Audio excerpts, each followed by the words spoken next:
Good morning, and can I welcome members to the 12th meeting of the Education and Culture Committee in 2013.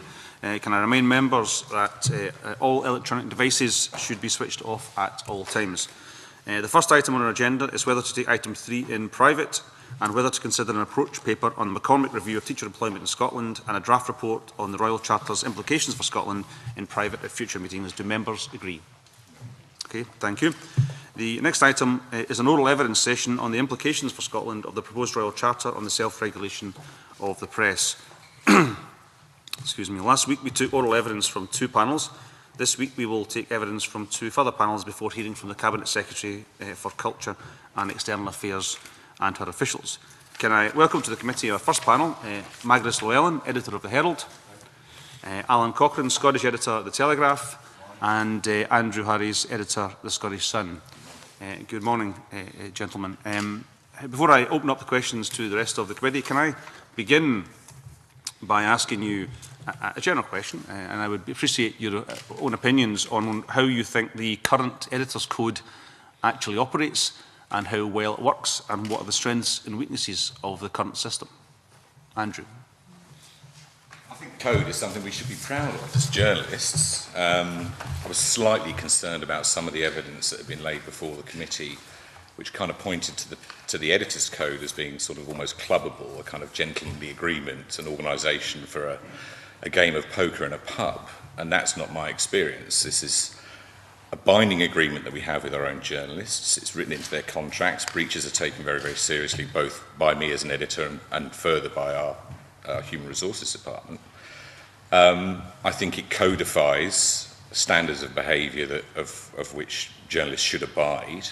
I'm confident that it's an intelligent, reasoned and sensible set of standards for the operation of journalists, both UK-wide and in Scotland. As regards weaknesses, I don't see many, to be honest. I think that it's considered not just in the UK, but by other academics further afield, as being a gold standard for the way that journalists behave, and both ethically and morally. I suppose the one area where I could consider change is the whistleblowing element. There's nothing in there in the code, as far as I remember, I have got it with me somewhere, that says that journalists have a right to blow the whistle on their own editors and things when they're not happy with something. But in the main, I think it's an effective code, and it's something I'm proud to abide by and adhere to. Alan? I think the code, I agree with Andy Harris that the code is a very good document. The problem is if it has a weakness, the weakness is in public perception.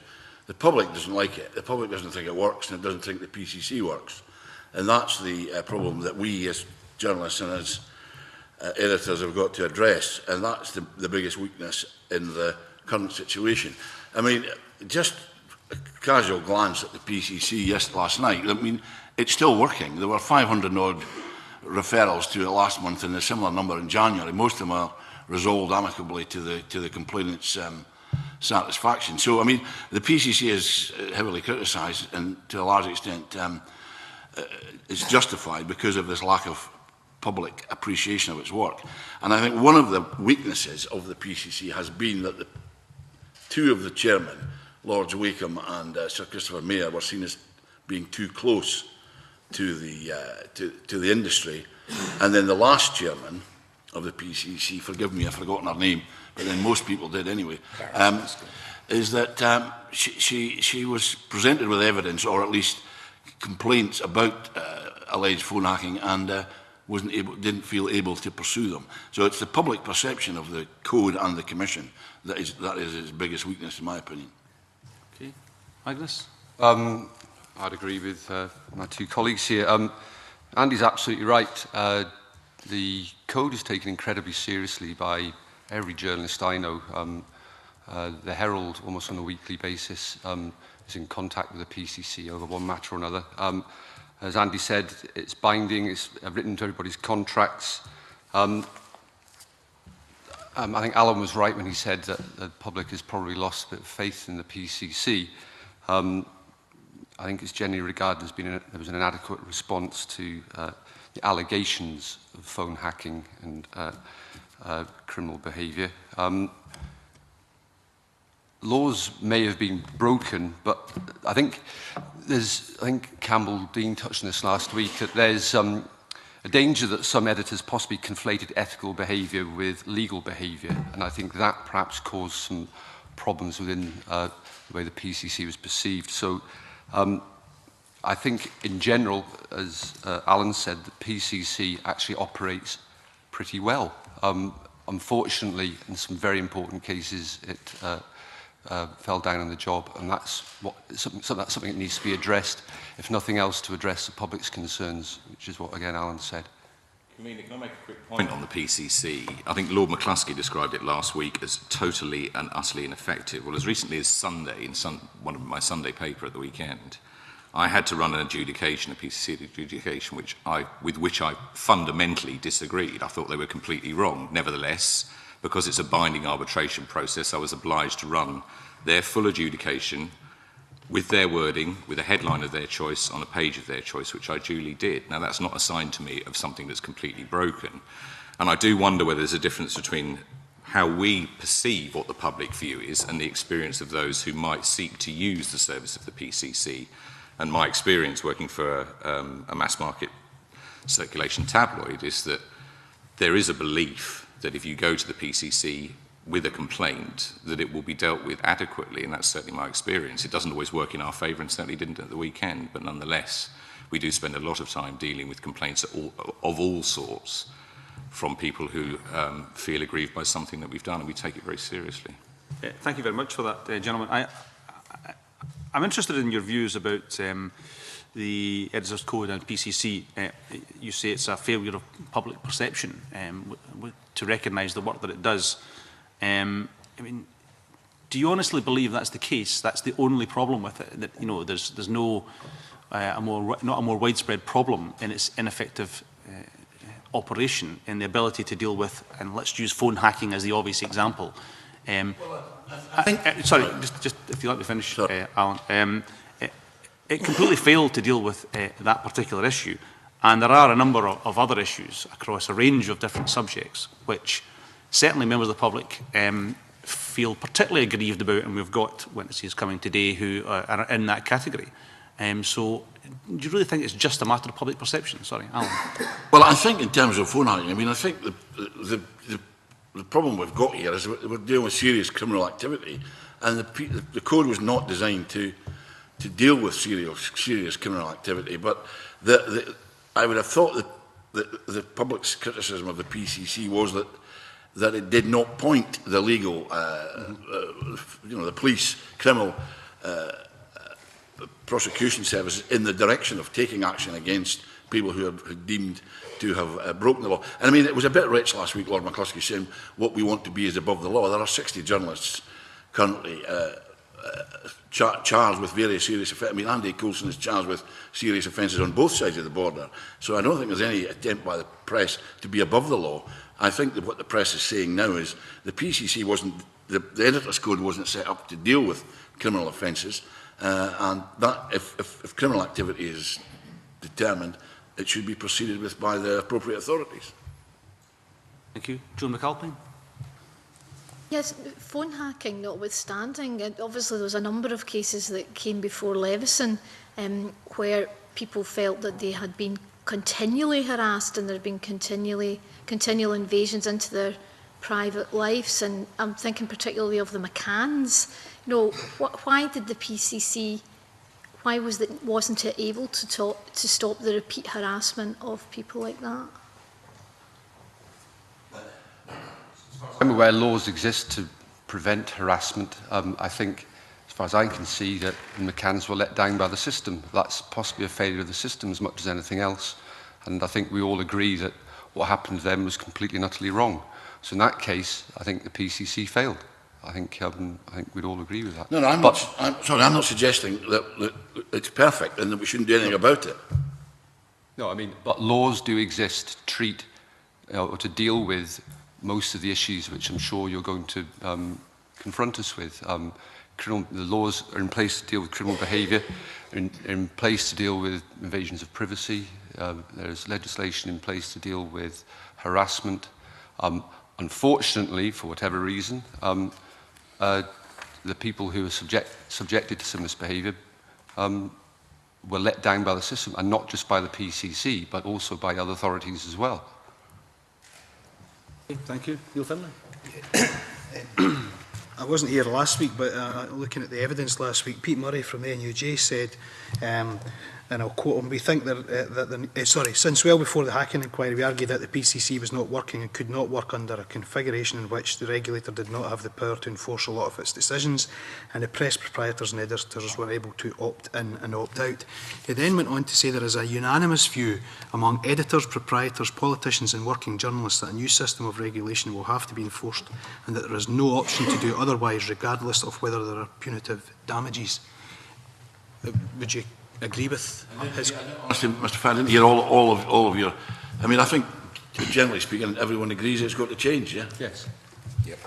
So that comment, there's a general consensus. He says among editors, proprietors, politicians and working journalists that a new system of regulation will have to be enforced and there is no option but to do otherwise. Yes? Yeah, that's yes. pretty fair. Provided that doesn't... I think my concern with some of the things that Mr. Murray said was that regarding opt-in and opt-out, and I think that's one of the bones of contention as regards McCluskey. I think he is proffering something in his report quite different to the acceptance of Leveson, where he was trying to keep things at arm's length and find the carrot and stick approach, which I think was I thought there was some interesting detail in the report appended to the minister's letter, which I got over the weekend, which suggests there are mechanisms by which a carrot and stick approach could be used. Lord McCluskey appeared to have ruled this out simply because aggravated damages don't form part of Scottish law, therefore we cannot look at other methodologies. Well, it's quite clear from that report there are other ways. There are other ways of incentivising publishers to take part in whatever system we get to. On the matter of the PCC, I wasn't saying that this is a perfect system. As far as I'm concerned, it is still a functioning arbitration process, but I think there's general consensus amongst publishers and editors that in a post-Leveson world, we need a different system. Is what form that system takes is important. Then talk about arbitration, and I'm sure somebody will mention this anyway, but our concerns are if a system of arbitration is brought in whereby you can effectively open up papers to vexatious complainants, we'll be tied in knots, and I don't think that would serve anybody's purposes particularly well. The papers, certainly that I talk to, are incredibly concerned about the introduction of a form of arbitration which could, as I said, lead to resources which are currently used to try and report on matters of public interest being tied up with all sorts of minor complaints which could end up costing us a fortune. It's probably something we'll touch on a bit later on as well, but I'd like to raise that now because I know it's a path that almost every proposal I look at mentions arbitration in some way, set or form, and it does cause us a serious concern.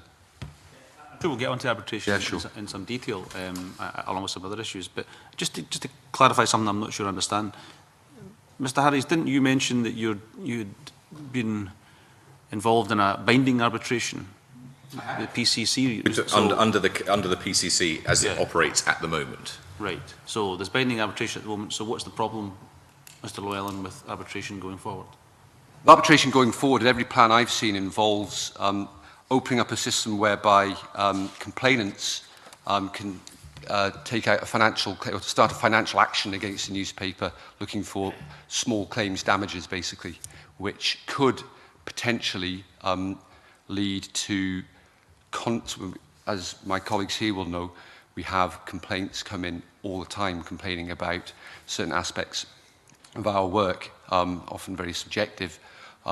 If you're then setting up a system which has been advocated by some whereby the complainant doesn't face any potential costs, but the paper certainly does, it would be hugely time-consuming and would drain resources which are already extremely tight. Thank you for that. I'm sure we'll come on to it. Liz Smith. Good morning. We had a very considerable discussion last week which centred around the question of whether it really was necessary to have an additional piece of legislation. or whether all that needs to happen is that the existing legislation is better implemented, plus something happens to the code. I wonder if you could comment on that as to whether you think that we really do need an extra piece of legislation, or to solve some of the problems, we simply need to adjust the code. Extra piece of legislation, what do you mean, sorry? I mean in terms of making sure that there is better regulation, either amending some of the current legislation or ensuring, as I say, that there are fewer loopholes for the press to get round, or whether you think the existing legislation is satisfactory and all we need to do is ensure that the code... Sorry, the existing legislation, as you said, covers a whole vast range of criminal activity, and I think we all agree that the laws are in place to deal with that criminality. Also in civil law, you have laws of defamation, harassment, privacy, so that is covered as well. We've all agreed here that the PCC failed in some particular very high-profile cases. So therefore, if nothing else, because public perception of the PCC has been very badly damaged, we agree as an industry that the PCC needs to change, that system of regulation needs to change. Now, in terms of what changes you'd bring in, I mean, Lord Black of Brentwood came up with a plan which would create a new regulator made up of a complaints committee, an investigations and compliance panel to oversee ethical standards. And again, primarily what we're talking about a small element of alleged criminal behaviour. Apart from that, what we're talking about is transgressions of the ethics of our industry. Now, why we're then talking about changing the laws in order to deal with people's ethics, I don't know. I think we're going down a very, very dangerous path there. The Investigations and Compliance Panel will be overseen by an independent trust board. We agree that whatever regulatory body is set up, it needs to be more independent, I think, to enhance public faith in the system that we, the media, would set up, we, the press, would set up. Importantly, the publishers would sign a 5-year rolling contract with the regulator, paying annual fees, and would face legally enforceable penalties enshrined in the contract for any transgressions. And this gives the new regulator an enforceable legal basis on which to work without the need for any form of statutory intervention. I think that's vitally important. I don't see the need for statutory intervention. No, that's the important point to answer Ms Smith. That's not, we're not talking here about legislation. The only legislation currently mooted is a Royal Charter, which is not really legislation anyway. It's some sort of medieval anachronism, which normally the Daily Telegraph supports, medieval anachronism. but there currently is no legislation, other than criminal legislation, that covers the activities of the press. Yeah. A specific point that was put to us last week is that some of the phone hacking scandal, for example, was not dealt with properly because the existing legislation was not properly enforced. That was the point put to us last week. And that's also a failure of police. Yeah, yeah. Well, I mean, one journalist was sent to prison for phone hacking before the Millie Dowler case blew up. It's primarily a failure of the authorities to actually pursue complaints that were made, I would say anyway. Right. So you're very much of the view that it's a failure of the existing system rather than having to do... Yeah, I think we all agree the specific. system failed, either the PCC or also the forces of law and order as well. Certainly, as I was saying, I think that changes need to be made, and I'm not sure that the Royal Charter itself also crosses a Rubicon, for want of a better cliche, and it sets a very dangerous precedent. And talk about a light touch of legislation, as far as I can see, under the Royal Charter plan, a whole slew of legislation has to come out of that in order to make it work, certainly in Scotland. So I don't see any sort of light touch of legislation here. What I see is a great slew of changes to the law in order to make it work here, which could involve exemplary damages at some stage, which doesn't even exist in Scots law, and would break European human rights legislation, and would also mean that me and my colleagues here would be treated differently in the law than the rest of you. Now, that's discriminatory, if nothing else. Thank you very much. My second point is very much about if we are to pursue the Royal Charter, would it be your advice that we look at something, regulation, on a UK basis rather than having a Scottish dimension? Could you expand on why you believe that? Well, because as publisher who, as an editor whose papers distributed both north and south of the border, the last thing I want is to have two different regulators and trying to deal with two different sets of, potentially two different sets of rules. So yes, we'd certainly like a UK-wide regulator. Just follow, I second all the points Magnus made, but in addition, there's the practicality of the thing. Yeah. It currently costs something like £2.5 million a year to run the PCC. So, I mean, okay, a separate Scottish organisation wouldn't cost anything like that, but there would be start-up costs. I mean, I've seen an estimate of £1 million, that's probably too high, maybe £500,000 to set up a separate body. Now, another of John McCluskey's points last week was that if people like News International can afford to pay off executives for millions of pounds, they can surely afford 50 grand to set up a body. £50,000, as I was talking to another editor yesterday, is the difference between profit and loss for Scottish newspapers. There is no money in the press in Scotland to set up another body. If people like the Telegraph, the Herald, all three of us would be paying twice because all of us circulate on both sides of the border. It's a practical proposition as well as what Magnus was saying. How would you respond to Lord McCluskey's point last week that the problem was largely one in Fleet Street, and therefore why should Scotland get too wound up in that problem? Having spent 20 years in Fleet Street and then 19 years here in my most recent incarnation, I agree wholeheartedly with what Lord McCluskey said. There's hardly, I've never seen any evidence of some of the malfeasance that happened in London up here. It was going on, and almost to a large extent, to a very great extent in London. It hasn't happened here. No, I agree. I think some of the evidence that the committee have heard paints a picture of an industry which I don't recognise. And I've worked in Scotland for 22 years. I've edited the smallest paper for sale in the country, and now edit the biggest. I mean, if we accept that some of the extreme cases that were examined by Leveson was damning of us as an industry, well, that's one thing. But I don't think we've ever got to a point where we looked at Scotland's specific role and Scottish journalists' behaviour as well. I mean, well, as you're saying, there's an irony in that the Scottish press is basically being frog-marched into a punitive new system. I think Eamon O'Neill made the point last week that we're being frog-marched into a system which could put many of us out of business, and I think that would be a bad thing for the democratic process, if nothing else. Thanks to alleged crimes carried out in the southeast of England, that strikes me as bizarre. I mean, that we're now discussing, the Scottish Parliament was set up to deal with Scottish-specific problems, and what we're now discussing is setting up legislation to deal with the problem that arose in the southeast of England. I mean, it strikes me as perverse. And as Andy was saying, the Scottish press can be mischievous. It can be very annoying. As it should be. Yeah, it can be infuriating. It gets things wrong, but in the main, it upholds the law. It's ethical, it's open, it's honest, and it carries out a very useful democratic function. And from what I can see, what's being discussed here is you're putting all that in jeopardy. I just don't see the sense in that. I mean, there's a really important point. One thing I did want to raise with the committee was that in many of the pages of evidence that you've seen, and from the oral evidence as well, one key word seemed to me to be largely omitted, and that was the word readers. And I don't think we should underestimate the importance of readers in this process.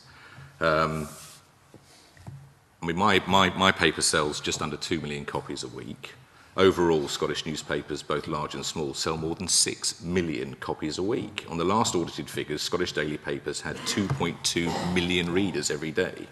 That's more than half the adult population reading a paper of some sort or another every day. And it's a much higher proportion than the UK as a whole. We have a long and proud tradition of newspaper readership in this country. And I think that to not discuss this, at least have reference to the readers, I mean, ultimately, it's not compulsory to buy my paper, or his, or his. It's a consumer relationship that we have with our readers every day, and it's a fundamentally important one, even if Alan's is.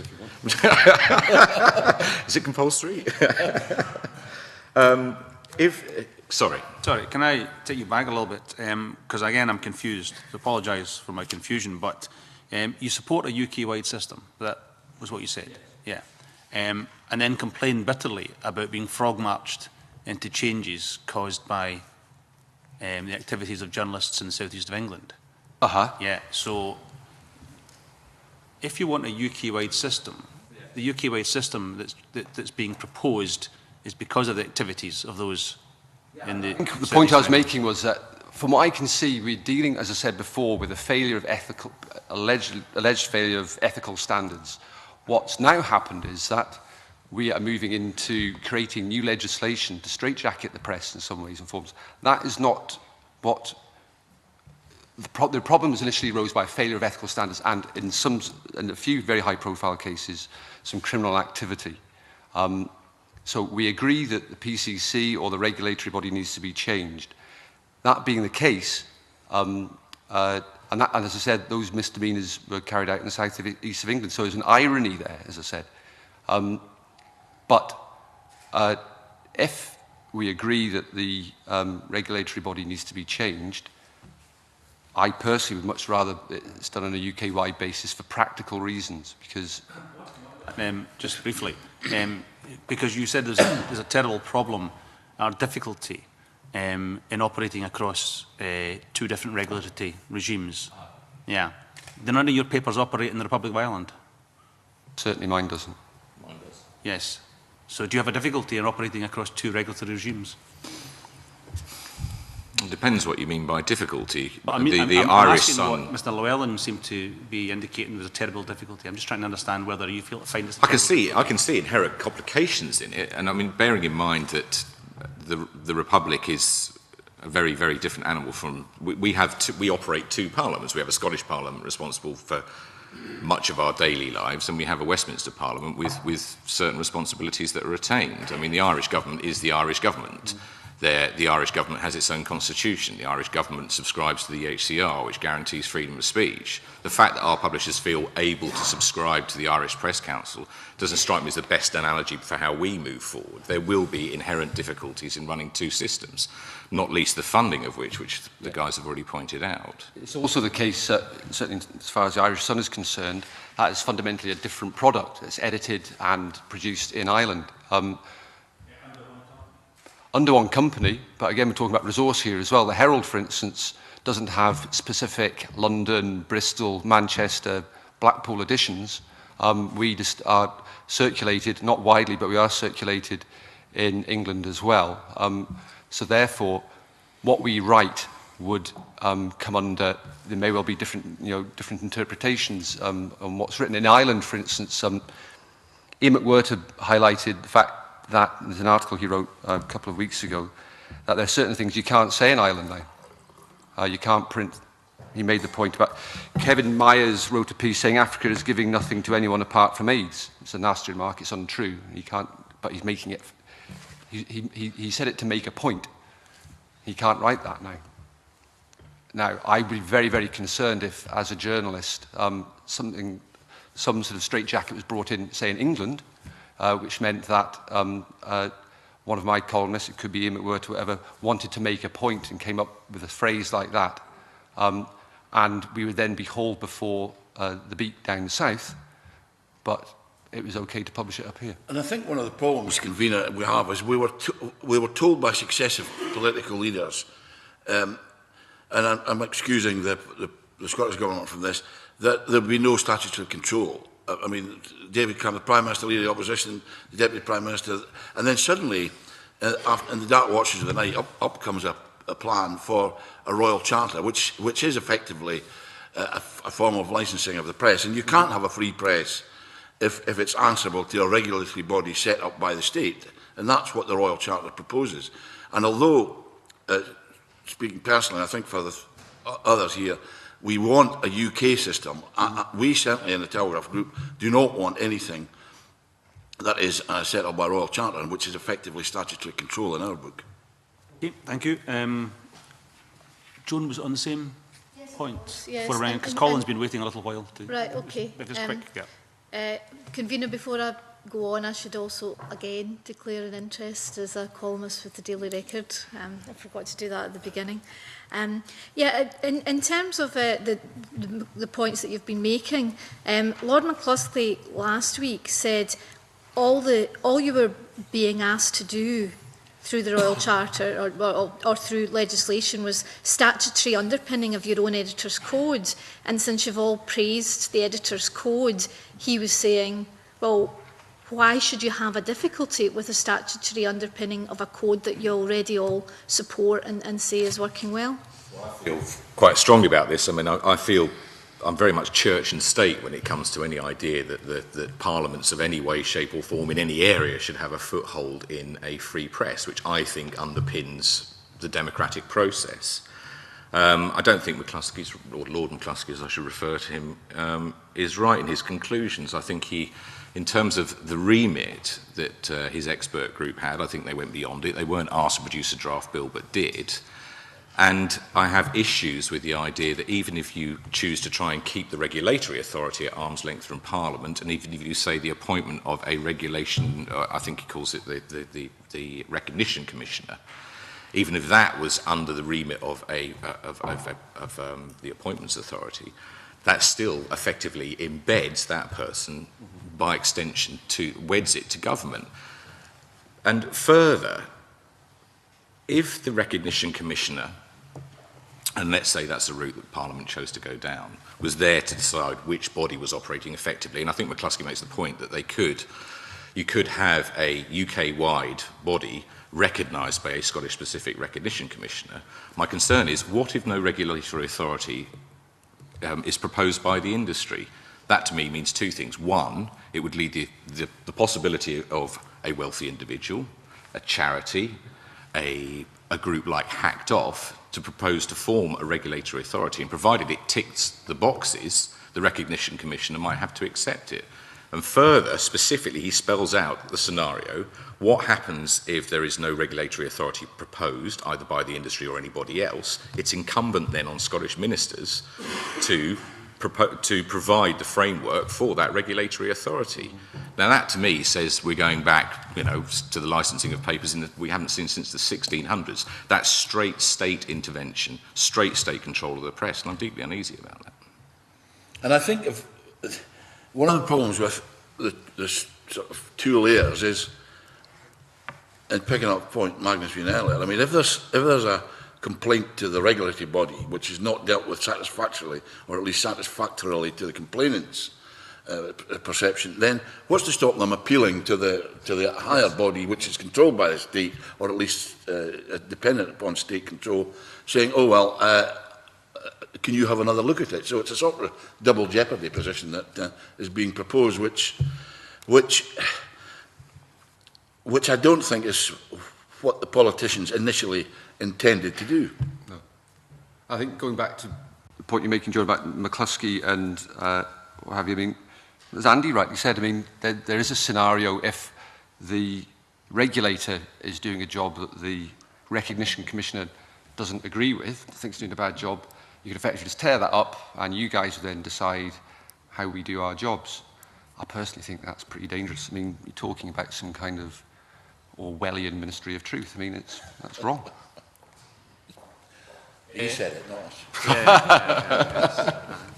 He's obviously been listening to Lord McCluskey about how he gets his name in the papers. Colin Beattie, please. Peter, the various members of the panel have been referring to aspects of the Royal Charter, or as Mr Corcoran calls it, the medieval anachronism, which I tend to agree with. But looking specifically at what is on offer, which is obviously the Royal Charter, probably with some sort of Scottish underpinning, what specifically is your opinion on that? Where do you see the real difficulties coming in on that? Because there seems to be a general acceptance of it. Yeah.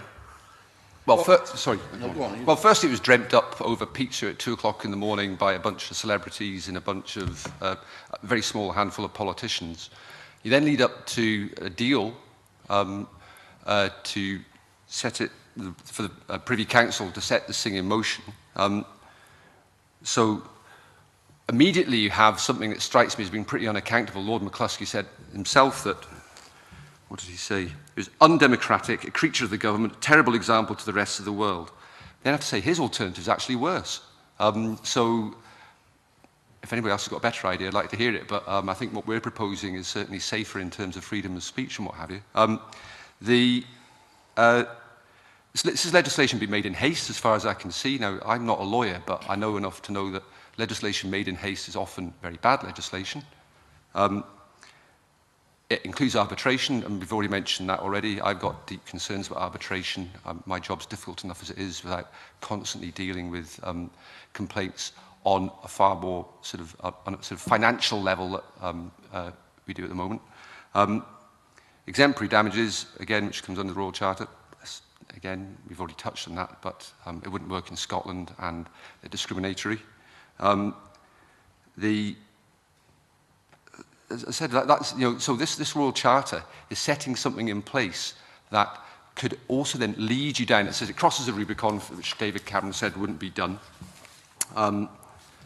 And it poses a threat at some stage in the future of direct ministerial intervention, yes, because, you know, all they need is a 2/3 majority to overturn it in the House of Commons. When we're all dead and buried, who used to say that you don't get some government we don't like down south which decides to do something very differently? And as the members of the committee will know, one parliament cannot bind its successor. No. So there is nothing, as well as we are being told, we the press are being told that, don't worry, it needs 2/3 or 3/4 majority to overturn it. But that is perfectly possible, and it's also perfectly possible that an incoming government in a different frame of mind, a different public opinion could easily amend the Royal Charter or bring in on the back of this Royal Charter legislation which effectively licensed the press. But I think actually this is a form of licensing anyway. Yeah. I don't hold the I don't hold the Royal Charter solution in quite a disdain as my learned colleagues beside me. I was struck by the idea that it, at least from a church and state perspective, it kept the regulatory authority independent at arm's length from government, which was my primary belief, is that these two things should be separate.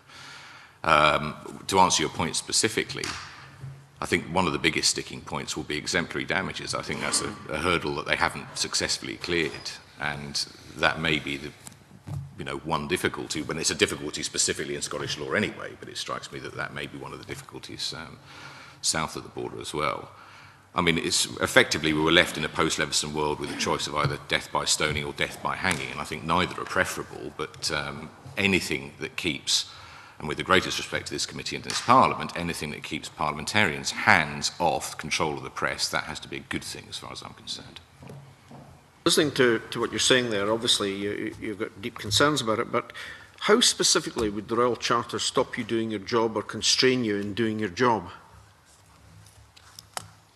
One of the problems is we don't know what it's going to say. We won't know that until May the 8th when the finally goes before the Privy Council and we see whether the draftsmen are going to accept the amendments proposed by Fiona Hislop.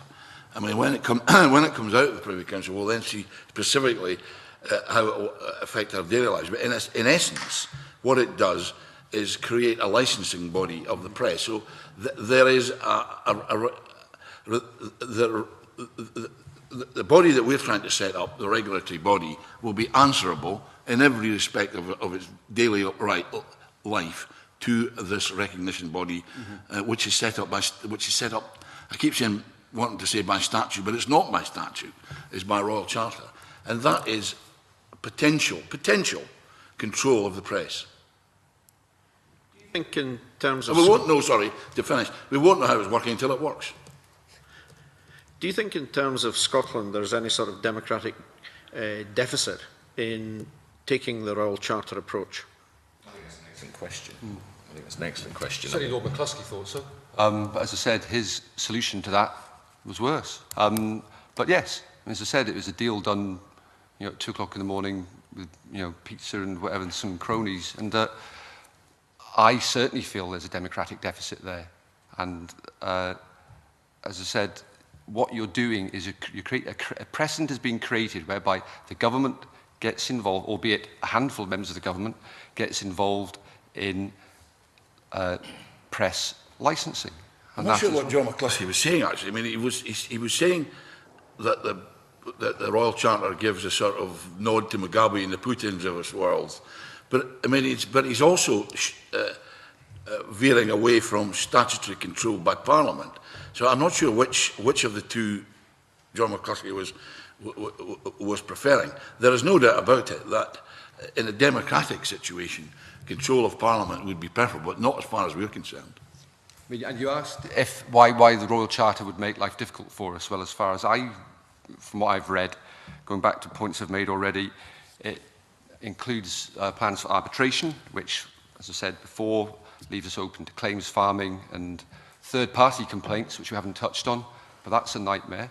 And exemplary damages, which you're asking about in the day-to-day job. Why would we object to this? Because it's discriminatory, and also it's probably illegal. But again, it would hamper our role, and that isn't a good thing. Okay, thank you. Liam MacArthur. Thank you, Convener. I should probably declare an interest as the son of a sometime contributor to the Herald, and looking at some of the stuff he's published in the Fishing News. Probably somebody sailed fairly close to the wind in terms of defamation. But anyway, I'm interested by the point in relation to Lord McCuskey's view that there's a democratic deficit here. I mean, the answer to a democratic deficit is invariably to have more parliamentary involvement, but that's absolutely what you're not arguing for. So I'm struggling to understand where the misgiving is in relation to the Royal Charter, although, Mr Harris, you've, I think, indicated that in terms of the different forms of capital punishment, death by Royal Charter is perhaps the least onerous of them.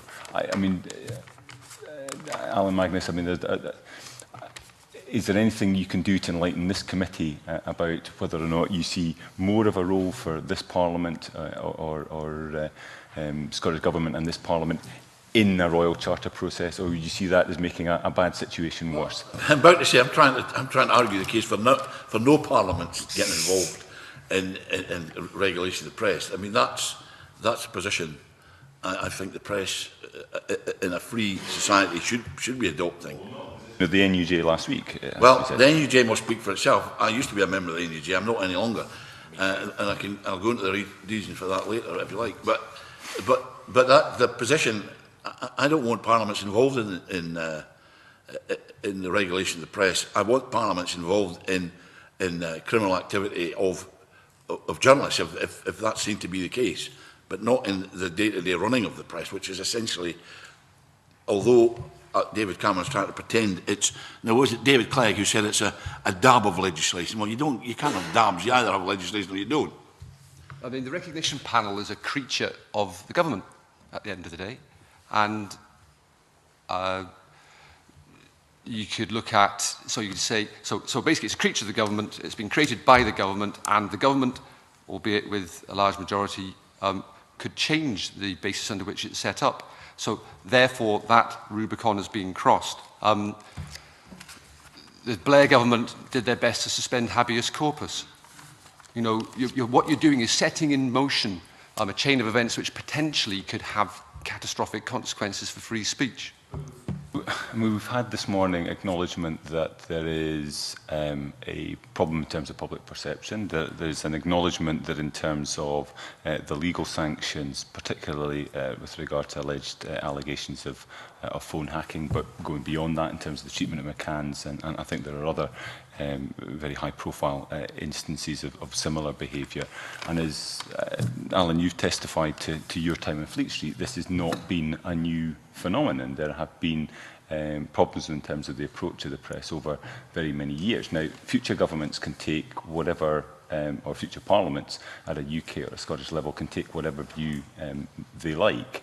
In a sense, you're right, we can offer no safeguards in that respect. But given the scale of the problem in terms of public perception, do you not at least acknowledge that something more than just a tweaking of what's there at the present time is absolutely essential? I think it was David Mellor who said the press is drinking in the last chance saloon, but he said it in about 1987.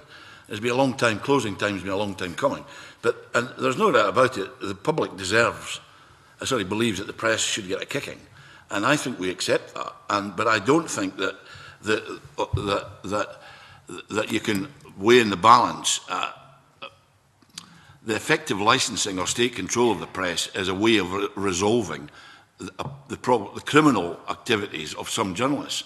I think that's too big a price to pay. The press in Britain is the most irreverent in the world. I mean, if you just have to pick up an American newspaper or look at the privacy laws in France, which kept all sorts of things quiet for decades, to see that the press in Britain, for all its faults, is a much better and a much safer protector of democracy than anywhere else in the world. Do you not accept then that given the scale of the public perception problem there is on the back of Millie Dowler and indeed the Leveson inquiry, that something more significant than simply amending the PCC is necessary? Well, I think you're absolutely, Mr. McCallum is absolutely right. We have got to jump through hoops on this one to prove that what we're proposing to put in place of the editor's code in the PCC really works. I mean, Guy Black's proposals have, well, I thought were pretty good, but the rest of some of the other papers in Fleet Street, Alan Rusbridge, for instance, in the Guardian, doesn't. But we have got to come up with something incredibly to sell to the public, or we will be faced with legislation. I accept that. Well, one important thing, though, I think we conflate part of the industry's own self-flagellation over the issues brought up by Leveson. We conflate that with the idea that there's a public out there hungry for retribution or desire to see us reined in. That's simply not my experience. I think there's evidenced by circulations, all right, declining circulations and declining revenue in Scottish newspapers. Scottish newspapers are still incredibly popular amongst readers, and we provide a valuable service to them. And I think it's wrong, the idea that there's armies of angry people marching with pitchforks towards our offices to try and rein us in. That's simply not my experience. In the whole post-Leveson period, I didn't get a single letter from a single reader to say they had a view on Leveson, that they wanted a particular course of action to be taken. And I just fear that in the kind of the idea that we're all terribly contrite and it was the industry something we should be ashamed of, which is simply not the case either.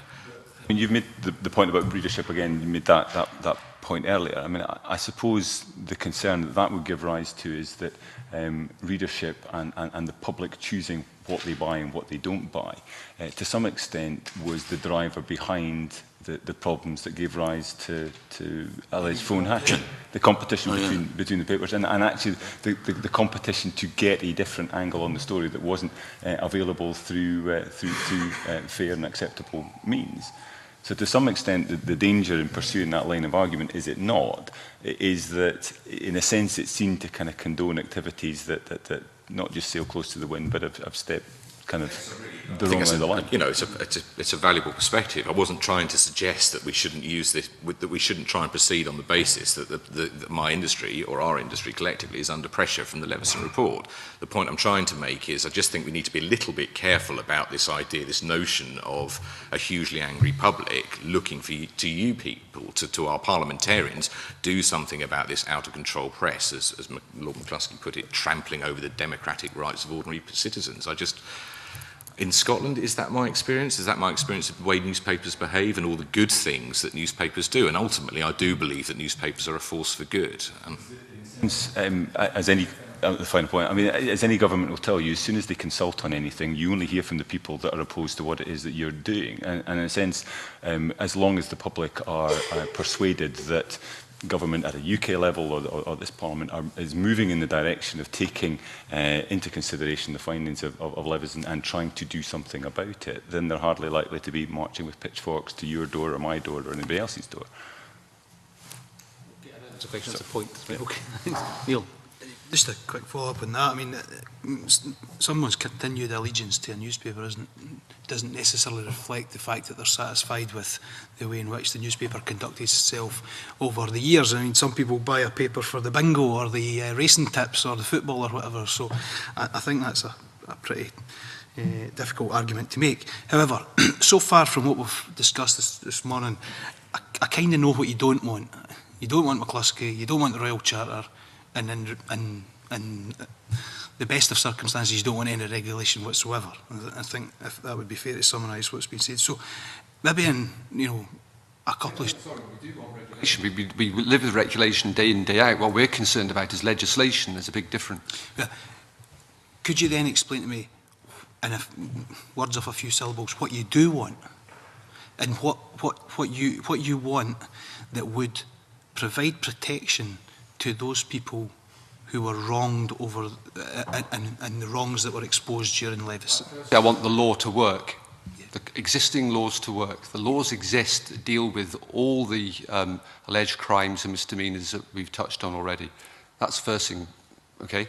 Secondly, I mentioned already Guy Black's proposals to create a new regulatory body which would impose £1 million fines, up to fines of £1 million on papers that transgress agreed ethical standards. I think the contract proposal that he's brought forward, as I said, ticks all sorts of boxes as far as we are concerned, in that it creates a UK regulatory body with no statutory underpinning. That's what we want. And would there be an option for newspapers to join or not join that? If you don't join it, you would, well, first of all, I mean, every main trade body has already agreed to it. So, in that respect, every paper has already signed up for it. If you don't, you would, certainly under the Black proposals, as far as I'm aware, papers would be given a sort of kite mark. So if you don't get that kite mark, for instance, that could damage advertising revenues, which are already under pressure anyway. If a publisher quit, they'd be breaking the contract, so they'd then face the costs of that, which could be fairly substantial. In terms of those that don't join, there will be some that don't join. For instance, Private Eye probably wouldn't. But you know, you probably won't create something that's absolutely perfect. And I fear that what you're talking about is coercion, and that certainly, again, makes me very concerned. I think that I disagree with Andy Harris to the extent that I do think the public are concerned about the behaviour of the press. I think they're very concerned, but I think whether he's right or wrong, I think it's incumbent on us as journalists, as the press in general, to redeem ourselves in the light of the horrendous stories that emerged during Leveson and before.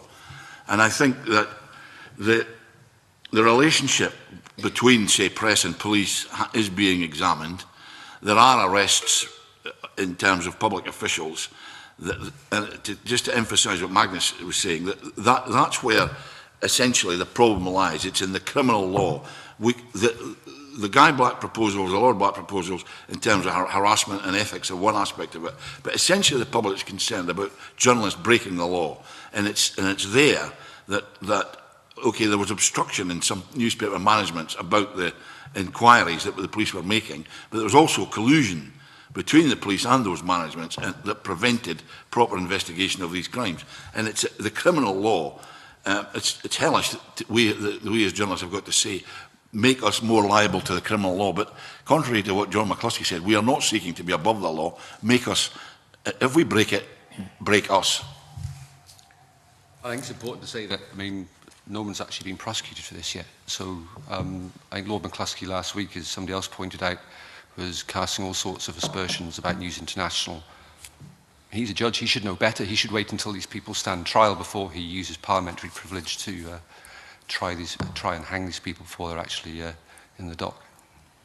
Can I just say that I just want to make it clear that I'm not suggesting for a minute there isn't public concern in a post-Leveson world. There absolutely is. I'm just asking for a sense of perspective and proportion when we come to consider these very serious matters, and we are at a turning point, I think, in press control. You asked what we wanted, and I agree with Magnus. I think essentially a regulatory authority without statutory underpinning. I strongly believe that we can come up with a body that effectively safeguards the public's rights and the rights of ordinary citizens, where there isn't intervention by either Parliament, either by Holyrood or by Westminster. And that would be my preferred option too. Thank you. Claire Adams. Thank you, Convener. Good morning. The Cabinet Secretary in a letter raised the issue of ensuring appropriate respect in dealing with recently deceased, where the only public interest in them is being the circumstances of their death, and also ensuring appropriate respect for their near relations. Can you tell us if you think that would be welcome in whatever solution comes forward, and can you see it being possible under the Royal Charter proposed at the moment? Well, personally, I mean, this case is pretty new to me. It all happened before I was working in Scotland. But I'm bound to say, while I have the huge sympathy for the family and what they've gone through, I mean, it's terrible. One child murdered, the other child committing suicide. It's the horrendous circumstances of those events. But it's essentially, it seems to be asking for sort of defamation of the deceased. I mean, if there were errors in the reporting of this case, then they can be corrected. But you can't. I don't think there's a legal redress for the deceased. I just don't see how you can go down that road. If you're seeking to bring in a defamation of the deceased, the principal witness is dead. I don't see how we can do it with all due respect and sympathy for the family. There's also a supposition that in our day-to-day workings, we don't care about the dead. And that's just fundamentally wrong. I mean, we do. We are, in general, an ethical industry. We don't go out of our way to hurt people unless these people actually need hurting, in the sense of need exposing for wrongdoing, what have you.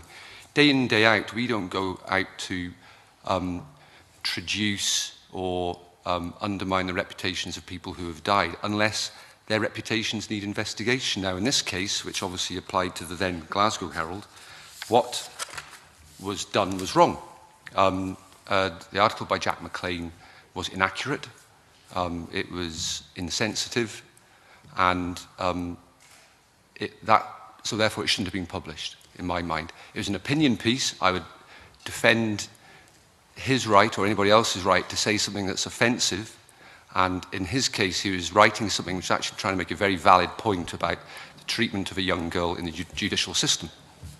But he made that point badly. I would say it was lazy journalism, and I would say that after the article itself was written, he and the paper should have apologised to the family, and they should have made sure, which they did, but they should have made sure the offensive comments weren't repeated. And unfortunately, you know, the article or elements of the article repeated again. Jack McLean wrote about it again.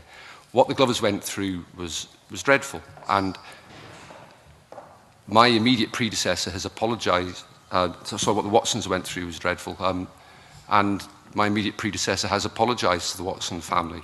But trying to introduce some form of either law of defamation for the dead or bringing in some kind of regulatory approach to it is fundamentally wrong. I mean, I think Kenneth Roy said it'd make writing history pretty tricky. We devoted a lot of space to Margaret Thatcher's death, but I think I wouldn't have wanted Mark Thatcher phoning us up to say, you can't write that about my mum, thanks very much. It's very, very difficult. Reputation is a personal thing. And once that person is dead, in the Watson case, it was appalling what was done, and I think everybody agrees. The Herald, or the Glasgow Herald, was a paper that doesn't do things like that normally, but it was a mistake that was made with the best of intentions in many ways. You know, the treatment of the murderer in the court system was something worth discussing, and that was what Jack McLean was trying to do. He did it badly, he did it wrongly, and they should have made amends after that the initial article appeared. The editor responsible has been dead for 10 years. This case was nearly a quarter of a century ago. And I don't see how trying to then further shackle the press in terms of dealing with dead people actually helps.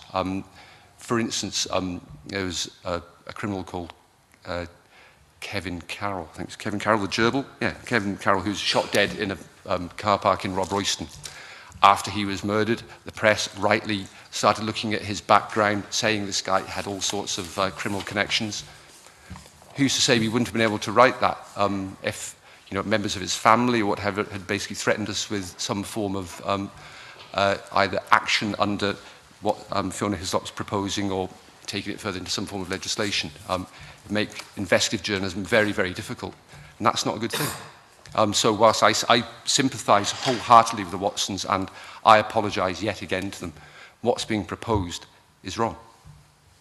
I don't think any person, any human being, can fail to be moved by the Watsons' compelling evidence to Leveson, and they fought a brave and lengthy battle for a cause in which they truly believe. But I would have reservations, much like Alan, as regards introducing anything to the Defamation Act that may preclude newspapers from saying things about the deceased which others might not want to hear.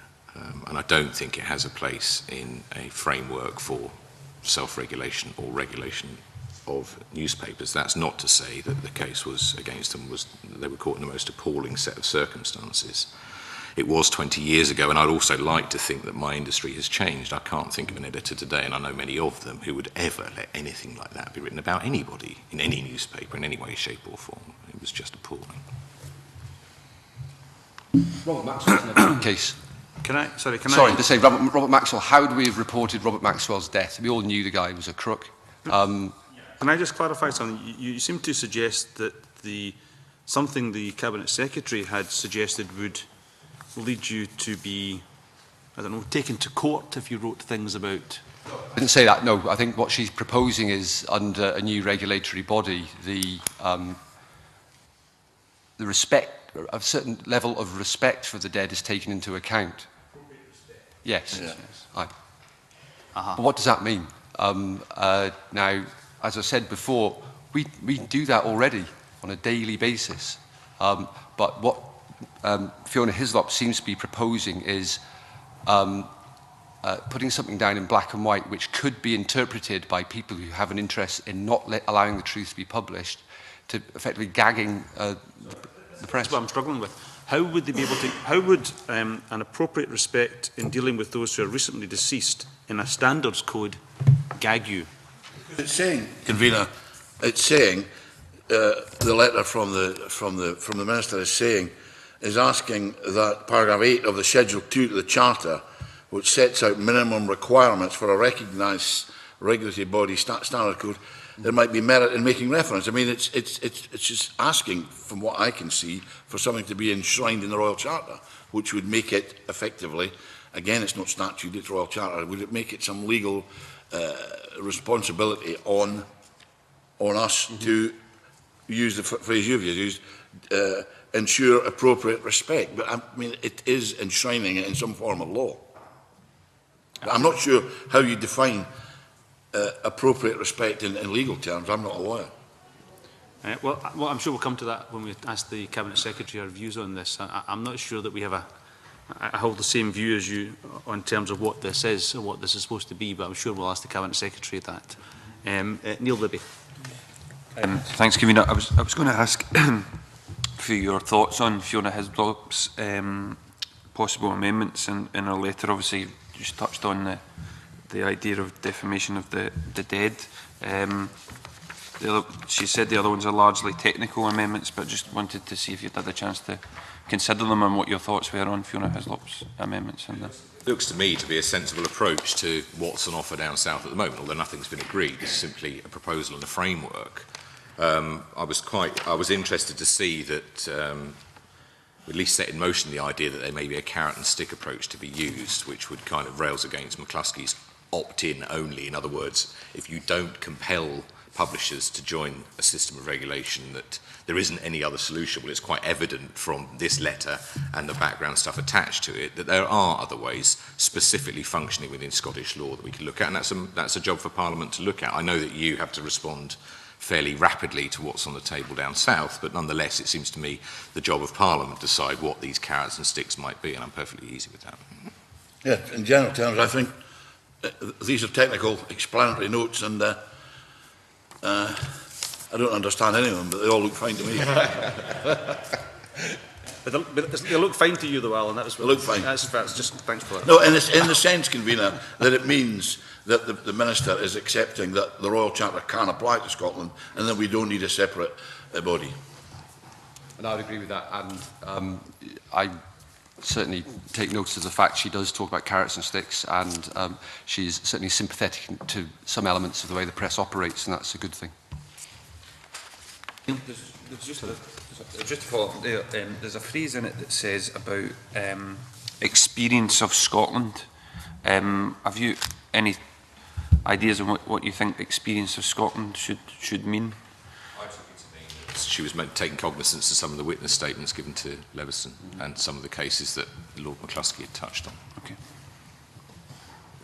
Neil Finlay. No, Mr Llewellyn just mentioned the Robert Maxwell case, and it's just something that came into my mind there.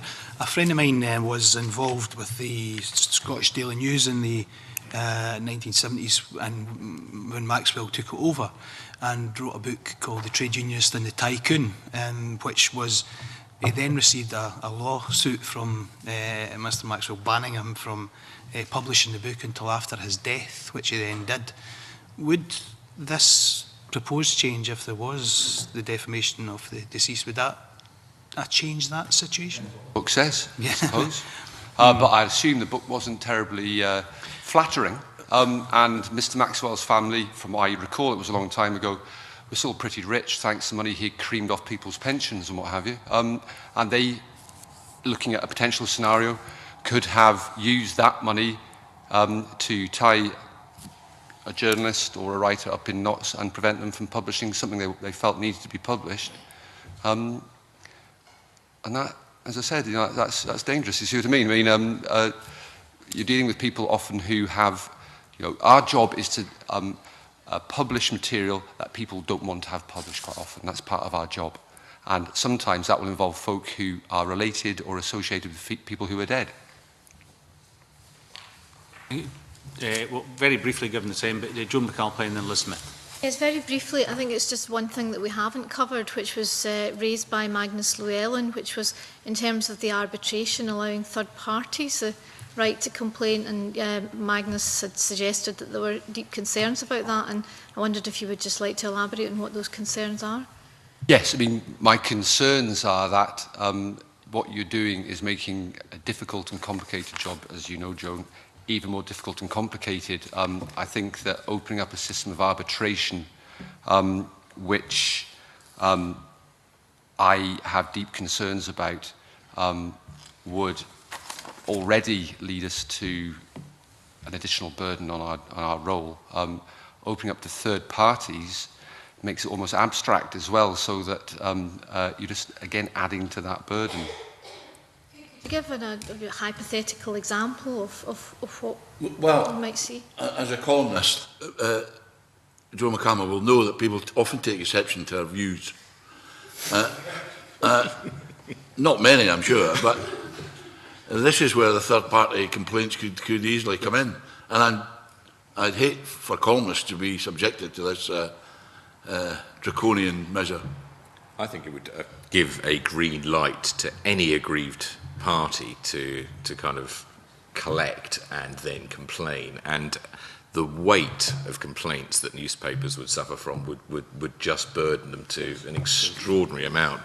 I was thinking of you paint a scenario, I was thinking about what about the British Meat Council? Can you imagine them acting collectively in the horse meat in beef scandal? I mean, every aggrieved party in every circumstance. I think if football fans, when they're reading match reports they don't like or stories that they don't like, would be able to complain under umbrella organisations. Our coverage of the current problems at Rangers, we do have lots of reaction to that, as I'm sure the Sun does as well. So you're talking about thousands of third parties potentially tying us up in knots for years. And these people have a lot to say because they feel this issue in particular is very important to them, and they'll disagree with some of the stuff that's written. So potentially, a paper like the Herald could be involved with literally thousands of third-party complaints about one particular issue. And even if they're not carried through by the regulator, you'd be left in a position as we are with the PCC at the moment, where the first step in answering a PCC complaint is to get a memo if it was reported, if it was a news story, to get a memo from the reporter or maybe the agency, the photographer, possibly the sub-editor, perhaps the editor of the day, collate all this information before drafting a response. It would just, the volume of work, which would impact on small local papers as much as it would the big nationals. Yeah, I don't think we should forget that 2, 3, 4 reporter or journalist operations that serve our communities would be deeply impacted by something like this. You'd also, sorry, very quickly, because you haven't really mentioned digital publishing, so potentially you could end up with a small local paper writing something which is a good piece of journalism but is controversial. You then end up with hundreds of complaints from somewhere hundreds of miles away, maybe not even in the immediate circulation of that paper. Those complaints have to be dealt with. We've got the point on this one. Okay, fine, good, fine. Okay. Well done. Liz Smith. I just finish on the point. It strikes me an awful lot of this is about ethics. Is there anything in your existing code that you would seek to change?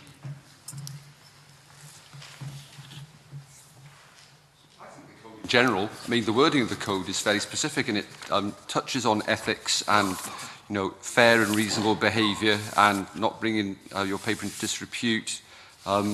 So I can't see, I haven't got the code in front of me, but from what I can remember and know of it, I don't see much that needs to be changed. I think it's the implementation of it that needs to be changed, obviously in the light of the perceived failures of the PCC. I think ethics are in the eye of the beholder. I think it's a very difficult one to quantify. I mean, was it ethical for the Daily Telegraph to talk about how much money MPs were spending on furnishing their houses? I mean, I would have said it was entirely ethical, but some politicians might not have thought that.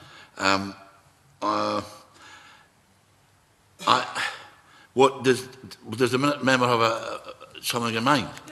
Don't. I'm just interested. Sorry, I shouldn't be asking.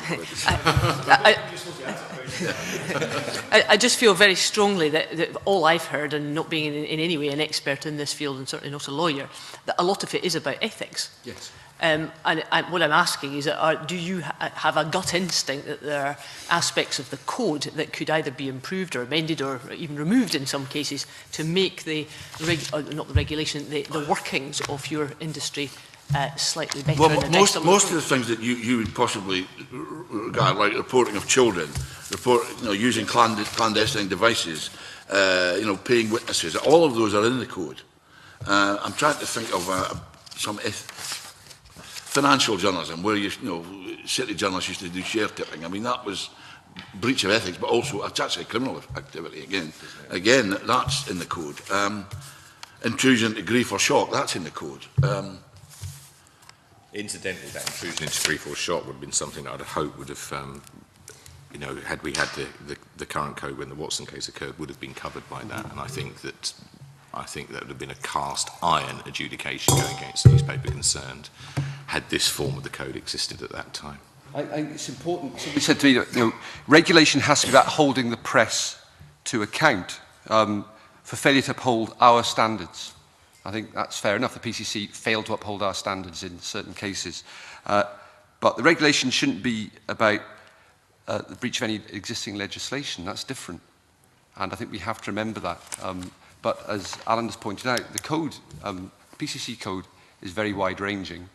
And in general, I don't see anything particularly wrong with it. I think it's the way it's implemented and enforced perhaps failed. I mean, we're going to have to close this session, but just one final question for myself. If, and I know it's hypothetical, but if the Royal Charter was to be in place, a UK-wide Royal Charter, with the necessary amendments to make it applicable to Scotland, and there was a separate independent regulatory body, what stories that you published in the past, MP's expenses or any other ones, or any corruption or any other stories that exposed wrongdoing, would you not be able to publish in the future? It's impossible to know until we see the actual substance of the Royal Charter next month.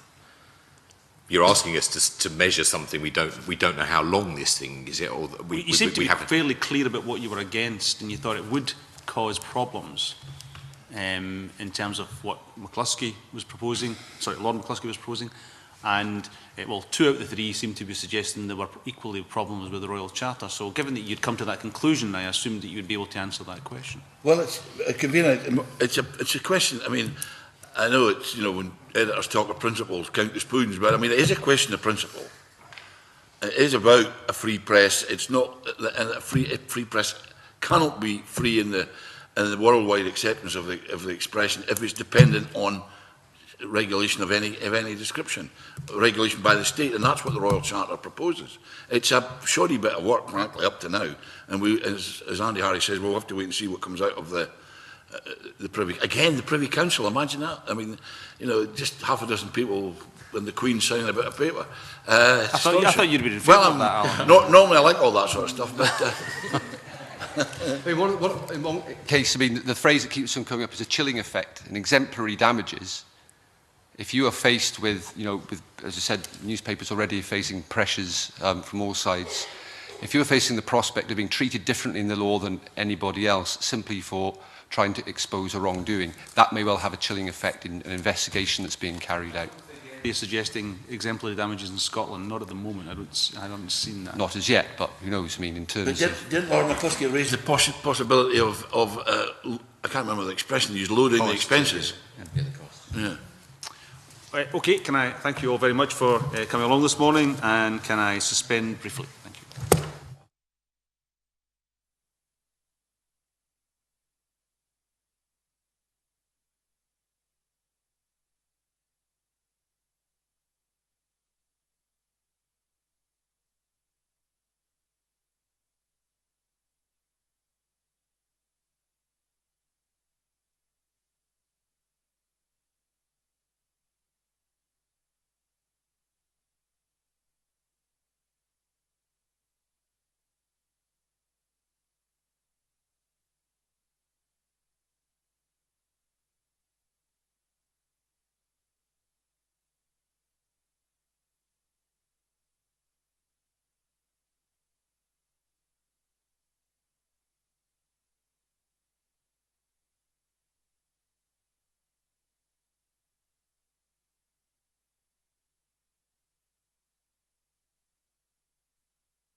Can I welcome to the committee our second panel this morning.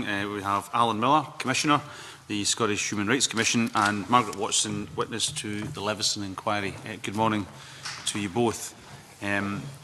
Before I open questions to members, can I just ask a general question of you both, which is the same one I suppose I asked earlier this morning, which is, how do you feel that the current system of press regulation is operating, and what do you believe its strengths and weaknesses are?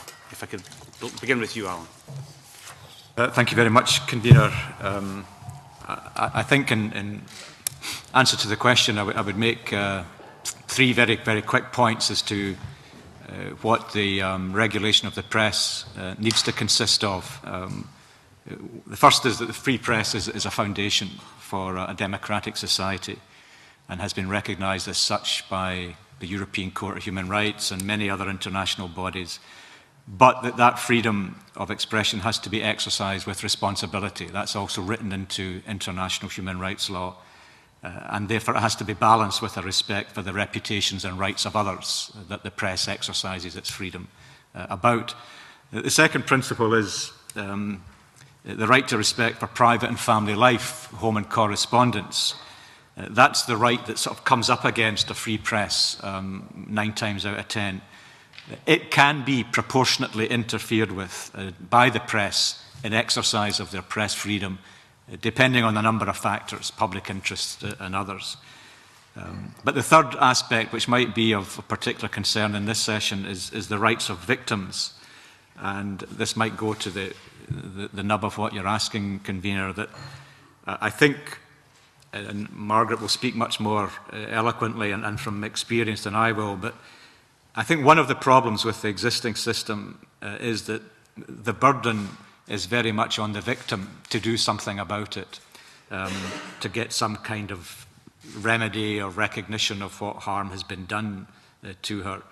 And I think also the second point, which I know you canvassed earlier, and again, Margaret will speak to this, I'm sure, that the relatives of deceased victims, the impact that press coverage can have on their lives is something that needs to be taken into account. I think also that the carrots and sticks thing, which we now seem to be embarking on, that the sticks certainly shouldn't have any chilling effect on the press, whether that's a sort of amber light about exemplary damages or other things. They have to be a proportionate interference with press freedom and certainly not have a chilling effect on the press. So in large part, I think that system, the sticks and carrots, is a matter for the Parliament and the publishing industry to progress. Broadly, the Royal Charter and the idea of incentives could be compliant with the European Convention. Mrs. Watson. Well, I just feel that the press is unaccountable when they write stories about people who are deceased, whether it be through murder or any other circumstances. The deceased's good name should not be dragged through the mud without any good reason. And there's certainly got to be some provision put in, hopefully in the Scottish Parliament, to give some protection and some rights to families who have lost someone. And I hope this Parliament will take it seriously. I've no doubt that these are not going to implement defamation of the deceased. I'm quite aware of that with what I've been reading recently from the Scottish Parliament. But please put some provision in where if you've got a complaint against the media, please allow us to present our evidence before some kind of tribunal. It doesn't have to be before a court, but as long as it's an independent, put our evidence and put an end to the family's distress because they're under enough pressure without having to deal with the media at the same time. I can only implore the Scottish Parliament, please put some kind of provision in where we can present our evidence in person. Okay, thank you both very much. Joan McAlpine. Thank you very much. Mrs. Watson, I don't know how much of the editor's evidence session you were able to hear, but one of the points that was made was that since it was acknowledged that you and your family were very badly treated. But the point that was made was that the editor's code now, which has been put in place since this happened to your family, specifically states that journalists shouldn't intrude into private grief, and there should be a respect there, and that you would now be covered by that. Is that your understanding? I don't agree with that at all. No. They're good at saying things when they come before Parliament. I'm not used to coming before committees, so excuse me if I make a mess of things. But as far as I'm concerned, they want to keep the status quo. They don't want any regulation. And we're not asking the press not to report stories. Of course they must report occasions where violence is involved. In fact, they don't do it enough to make the public aware how much violence is going on out there in the streets. But they mustn't make up stories, whether you're a columnist or a journalist. Now, everybody keeps saying to me, Jack McLean was a columnist, so therefore it's different, he's only given his opinion. But surely opinion must be based in fact.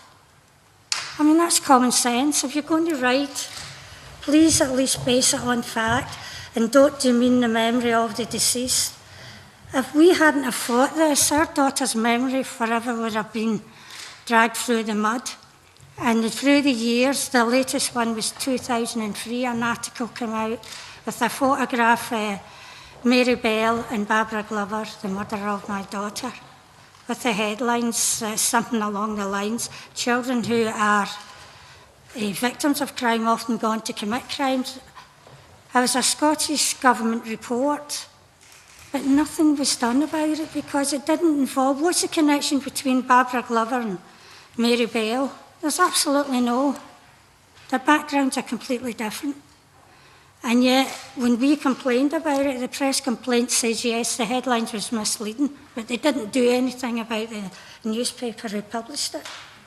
And I understand you've since received an apology from the Herald. I have not received an apology from the Herald. You've not received an apology? No. Are you talking about the wee bit they put in? That's not what I'm looking for. I'm looking for my daughter's name to be restated. Why should I have to put up with this? Not for me, for my daughter. She was the innocent party in this.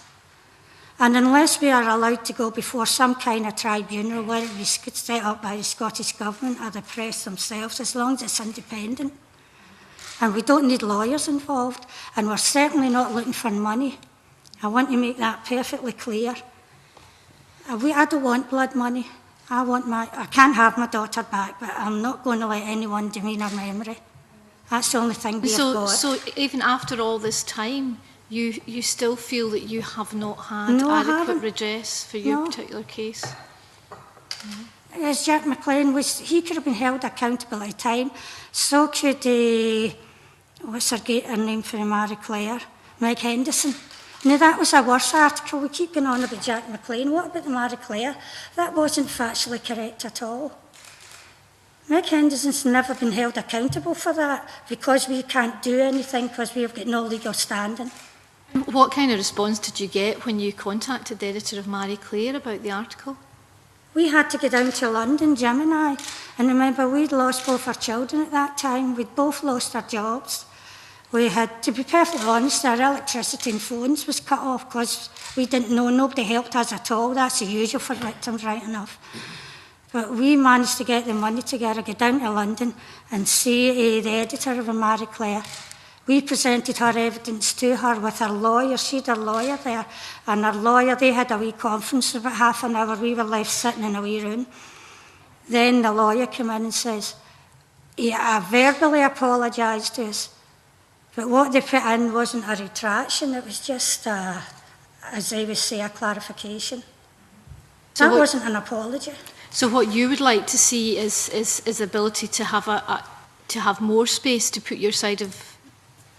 I don't even... Why should we have to go through it in the first place? No, This is what we're trying to say. Yeah. If they get it wrong, you make a complaint. We made the mistake of going up to the Glasgow Herald, but immediately we were turned away. Mm-hmm. How dare we come up and ask to speak to a journalist or the editor? We didn't know who to turn to. There's no official body for victims to turn to. Mm-hmm.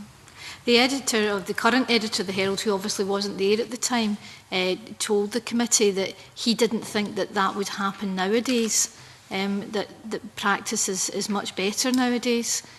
What would be your response to that? Well, what about the Somme? It was at 2009. The Glasgow Herald, a columnist in there, published an article about the Somme murders, blaming the parents for not taking their children to church instead of letting them walking about the streets. Is that not an insult to victims? I've got a copy of that if anyone wants to see it. I think that columnist, I should declare an interest in that. I was deputy editor of the paper when that was published, although not on the day it was published, and the columnist was sacked. So do you think that was adequate? Oh yes, for him particularly, he was sacked yes. by the editor as a result But of that. if you may recall, a lot of Scottish newspapers jumped to his defence and offered him jobs because they thought that it brought the attention to him, and he was actually held up as a hero within journalist circles. Instead of being condemned, editors were after him in Scotland to have him on his newspaper, and I think he's on working on a Scottish newspaper at this present time. Where is the morals there? Where's the ethics? Okay, thank you very much. Smith. Mr Miller said in his opening remarks about the 3 points he raised that were important. One of them was about the burden that falls on the victim, which is an important point that we have to consider. And you mentioned that a tribunal process would help that. Now, obviously, that only comes into play once the problem has already occurred. Do you feel that there are other things that could happen to stop journalists behaving in that way in the first place? What would you like to see put in place that would help it? I actually thought if you approached the newspaper, wrote to them or phoned them or went up to try and speak to the editor or the journalist concerned, that would put an end to it as long as you had the evidence. I'm not saying they shouldn't report on the case, but at least as long as they stick to the facts, and even if they want to defend the accused, by all means do that, but don't twist the facts to fit their agenda, and that's what they did. Would you like to see more regulation put in place? Oh yes, you would. Stronger regulations. And do you have any recommendation about yes, defamation of the deceased. Okay, thank you very much. Neil Finlay. I think John raised an interesting point there in relation to the case you're speaking about, Mrs Watson, and it's maybe, I don't know if this is an order, convener, it's maybe a question to Joan as well as yourself, and to explain the process of that journalist being dismissed. My question really is, how did that story get through the editorship to get into the paper? What's the process within a newspaper, because I've never worked in the industry, of how that, you know, how that article would be sifted? Yeah, that would be very helpful. We actually had a meeting in the Glasgow Herald after I stood outside the Glasgow Herald for 6 weeks with a banner demanding to meet with the editor. I met with Mr Kemp and Jack McLean and their lawyers. They had their lawyers there as usual. Remember, we're normal people. We don't have access to lawyers. But in that meeting, Mr Kemp admitted he doesn't edit his journalist's material. He trusts them to write whatever they want to write. I don't know if that's changed. I can't speak for what happens now. But he actually said that. And because we couldn't afford to have a solicitors with us, I asked permission to take a tape recorder. I was allowed to do that. And I've got the tape recording of that, where that's said. And Jack McLean is caught out in his lies. And still the editor kept him on his newspaper. Because they know we have no power. That's the problem. We have no powers, we have no rights, we have no legal standing. Colin Beattie. Thank you, Convener. Can I just ask, what seems to be on the table at the moment is a Royal Charter, probably with Scottish underpinning to make it applicable here. Can I ask what your opinion on that is? Is it enough? Is it sufficient? Either of the panel. I actually prefer Lord McCluskey's recommendations. I know the Scottish Parliament as a whole doesn't, but I do, because it takes in the internet. Because since we gave our evidence to the Levison inquiry, there's been about 7 or 8 articles published on Royal, what's his name, Kenneth Roy's website, Scottish Review. Although, to be fair to Kenneth Roy, he's always admitted that Jack McLean gets facts wrong, which is fair enough, but he's also condemned us for being allowed to give our evidence to Lord Leveson. How dare Lord Leveson allow us to give our evidence? So one of them was picked up with the Guardian newspaper and it was splashed over the Guardian. That's his opinion again, but we have no redress. Mr. Miller has an opinion? Yes, I think one of the remedies that international law gives to victims is the guarantee of non-repetition of what happened to them. And that, in my experience, is what many victims actually want. Just as Margaret has been saying, it's not necessarily money or anything else. It's to make sure no one else should go through what I've had to go through. And therefore, I think that will be one of the tests of the effectiveness of whatever system is brought in of self-regulation of the press, Royal Charter, or which now looks to be what's going to happen. How effective will it be in ensuring that where misconduct is found, that it's not repeated and that the culture that has clearly been seen to have developed in some parts isn't sustainable? And time will tell as to whatever is put in place, but that will be one of the criteria against which it should be tested. One of the points put forward by other panellists from the newspapers is that this has basically been a southeast of England problem mainly, and that up in Scotland the press tends to be much cleaner and more adhering to the code and all the rest of it. Do you think there's any validity in that? I haven't monitored the last 20, 30 years on a sort of comparative basis, south of the border, north of the border. I hear that, and you know, you can sort of take a view on whether that is completely accurate or not. But what I do find some difficulty in understanding is, even if that were the case, what would be the problem in ensuring that that was subject to greater transparency and accountability through some sort of system that seems to be about to be put in place? I'm not clear as to what additional burden, what new burden of standard would newspapers, either north or south of the border, experience under what's proposed. It seemed to me from the last session that you were trying to probe, and I didn't hear anything that came, nor have I heard from anyone else, as to what is it that would be an additional burden in terms of the standard of conduct. I understand costs and all of that. So that's where I would be looking for some clarification on. Ms. Watson, do you have a view on that? I really haven't got much to add to that, because it's got to be a government makes up their own mind in this.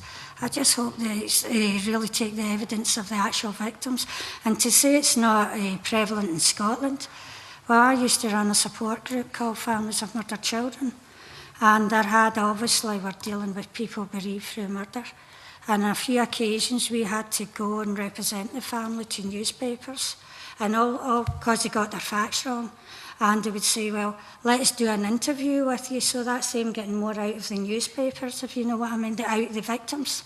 And they wanted a different angle, rather than correct what they'd got wrong in the first place.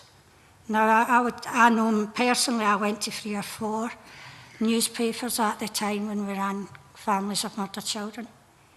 Because the pain it causes families is unbelievable, because they can't cope with everyday life without this burden on top of it.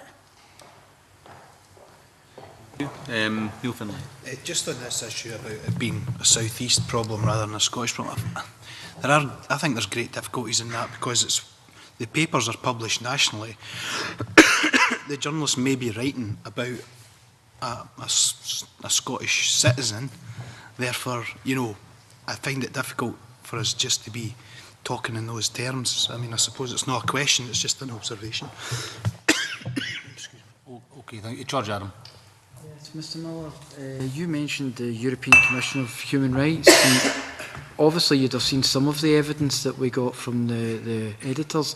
Now, they would argue that some of the investigative journalism, some of the stories that they have done has been to public interest. It's been good for the public and of human interest as well. Now, how do you propose that we would get the balance between ACHR and actually the type of investigative journalism they're talking about? It's not, with all respect, it's not a balance between a free press and as was being promoted, good journalism and human rights. Human rights is a framework in which, I said at the outset, it provides a means by which a balance has to be struck between the necessity of a free press as a foundation for a democratic society. But that's not an absolute right. That's not above the law. And the right within the European Convention on Human Rights, which is what we're dealing with, talks about the responsible exercise of that right. And the European Court of Human Rights has said that can't be overstepped. There has to be a boundary where the rights and reputations of others have to be part of the consideration of how the press should be conducting itself.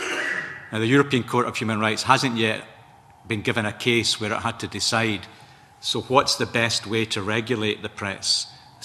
The Council of Europe has said self-regulation of the press is a good thing, but the court also has, over the recent years, begun to pay more attention to the rights and reputations of private individuals. And so some of the ways to try and strike that balance is, your point, was this story in the public interest? And if it was, particularly if it's about those in power or public life or authority, then they will go very much towards a free press in that kind of balance. If it's about a private individual and the information was obtained in dubious circumstances and there was no public interest and it went way beyond what would be professionally accepted standards, editors' code, whatever, then they're more likely to go into favour of the right of that individual if they had a reasonable expectation of privacy that was interfered with by the press. So human rights does provide the framework for that balance to be struck, and it is very much on a case-by-case basis, depending on the circumstances. But your point is one of the big ones. If there's a compelling public interest, then the role of the press as a watchdog is absolutely rock-solid part of the human rights framework. It's the foundation of any democratic society. But it's not beyond accountability. Nothing is in society. Some of the editors that were here today, there was a lot of talk of ethics, and they would say that some of their editorial ethical code would possibly cover that. I don't know if you would agree with that ideal, because their evidence said today that there was a couple of times where things didn't work, but on the whole they believed that that was the correct code for them to follow. The editor's code. Mm-hmm. Yeah, I mean, I said at the outset, I think that, it looks from what's happening in London and the Cabinet Secretary's letter that we all got yesterday, it looks as if that's the road we're going down, the Royal Charter with sticks and carrots. And the editor's code being the sort of value base that's in that. That would be broadly compliant with the European Convention on Human Rights. The test would be whether it's implemented, and that would be determined by particular cases and experiences that came up. And then what happened? Was there an effective redress for a victim that they didn't have to go through everything that Mrs. Watson and many others have gone through? And would it not be repeated, therefore, in other instances? So that'll be, the jury will be out in that for a number of years. Mr. Miller, last week you'll have heard or read Lord McCluskey's comments on whether or not the question of exemplary damages was ECHR compliant. What was your view on those comments? It's the typical sort of lawyer's answer. It depends on the case. If the amount of damages or the amount of costs were seen by the court to be excessive, then it could be considered to have a chilling effect on the free press and be a breach of the European Convention, the right to freedom of expression. So it depends very much on how much and what the circumstances of the case were. I would say, you know, if you want to sort of take a traffic light thing, if you're going to think about introducing exemplary damages as part of the press regulation scheme, then there's an amber light there. You know, be very careful, because the interference with the free press has to be proportionate. And that means that, you know, as I said, this balance has to be struck, and therefore how much money is the deterrent, what were the circumstances of the case, and the court would be looking very, very carefully to see whether this was going too far and would have a chilling effect on the press. And also, I think, you know, the size of the press, you know, was this a blogger, was this social media? That's another sort of element of proportionality, using a sledgehammer to crack a nut, and that's a difficult one, and you know, that's an emerging sort of phenomena that the court would also have to consider. You know, a big publisher may not be impacted much by exemplary damages or costs, but you know, for a smaller publisher, it could be completely disproportionate and prevent them from carrying on. Ian MacArthur. Thank you, Convener. Just following up to that point, Mr Miller, you've talked about the proportionality element and where that would or would not be ECHR compliant.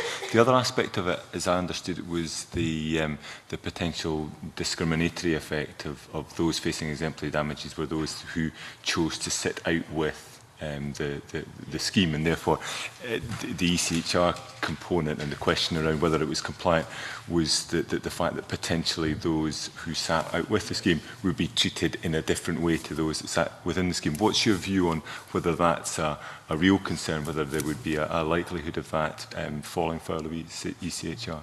I think there hasn't been any sort of identifiable case law on that point yet. But you know, it may well come from the UK in the years that lie ahead of us. I would have thought that the view that a court would take, whether it's the European court or a court within the UK, is that it would be a legitimate consideration for a court to take into account, as they do in other sort of non-press freedom-related cases, about the conduct of the defender. You know, whether they did have, let's say it was a health and safety prosecution of some company, the court would take into account, has this company just got no regard to health and safety, and this wasn't a surprise that this worker was killed, or has this company actually done as much as could reasonably be expected? It's got a code, it's got implementation, it's signed up to all the professional standards, but this was something that just was a tragic accident. And therefore, you know, any court would look differently in terms of what kind of penalties would be imposed. So I would have thought that the European Court, in considering something like this, would say, well, we can see the point, and the Council of Europe has already said this, in self-regulation of the press. We can see that as being in the public interest, and we would be hoping that that would be effective and that therefore news publishers were part of it. And if they weren't part of it, and we then looked to see that there was some financial penalty or you know, an additional penalty had they been part of it, I think the court would just weigh that up along with other factors. It wouldn't be a sort of red card that they would immediately reach for. I think they would look at the whole circumstance and what the government of the country and Parliament had tried to do, what the public interest was in having some kind of press self-regulation, and they would see that as being legitimate, and would then take into account the fact that the news publisher hadn't seen fit to be part of that. Claire, is your question on the same area? Or is it different? No, it's different. Can I just, before we move on then, something I should have asked earlier, but to Mrs Watson, you may have heard or you may not have heard, but you probably have heard the arguments before about the idea that if there was some sort of protection for people who were deceased in terms of what the press could not write about, then those who perhaps were legitimate targets for the press, in other words, those who perhaps had carried out criminal activity effectively the families of those, or associates of those individuals, could effectively tie the press up in knots and prevent legitimate stories of public interest about criminal activity being published, because it's almost impossible to separate out the good from the bad in that sense. What's your view of that?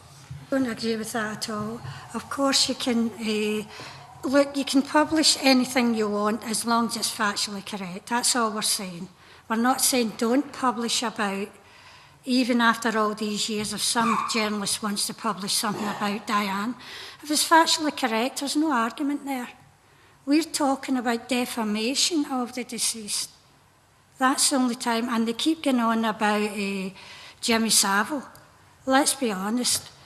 A lot of people within the BBC knew about his activities and didn't take it forward. So why would that hold back the press from publishing? If they knew about it, they would have published. If they'd charged the man when he was alive, they could have published. If they'd went to authorities, they could have published the fact that he'd been arrested and charged with a certain offence. So it's up to the people in authority who knew about that case to take it forward. So that didn't silence the press. Did the press know about it? It doesn't seem as if they did. But what about the point that was raised about the fact that the individual concerned is deceased and therefore cannot be a party to the case, and cannot be a witness and give evidence in any way? I mean, the difficulties. Stand that argument. I really and truly do. But if you've got the proof, because what these people were writing about was based on the trial, so therefore it took us over a year, but we managed to eventually get the transcript of the trial. That's another injustice. The victims of crime have to pay for the transcript of the trial. The accused does not if someone said something about them. And I don't know if you're aware about Ian Brady when he sued for defamation of his good name from Rodmore Prison. And the judge actually, they held a case. He got legal aid to pursue his case against a newspaper. And they actually held a case in Broadmoor Prison for him. And yet his victims couldn't do that. His victims' relatives couldn't do that if something was written about them that wasn't true. You see the anomaly there. It's not right. It's not just. Thank you very much for that. Claire Adamson. Thank you, Convener. Good morning. It touched very briefly on internet publication earlier in the evidence, and obviously, although Lord McCluskey has said it would be a compulsory element to it, in his evidence he didn't define what would be considered as journalism in terms of the internet publishing, and I just wondered if you had a view on that issue, and whether is there a reasonable difference to be made from online published newspapers to actual individuals publishing in a private level? Is it Mrs. Watson? Mrs. Watson, I don't I'm know if you not want to taking it comment. that seriously. I just like the idea of it, because more and more newspapers are publishing on on the internet websites, and they do stories that some of them don't actually put in their newspapers, go on the website. It's just a case of, at the moment I'm not too concerned about it, but as time goes on, that may be an issue that will have to be addressed, I mean, I'm not asking you to take that too much to heart,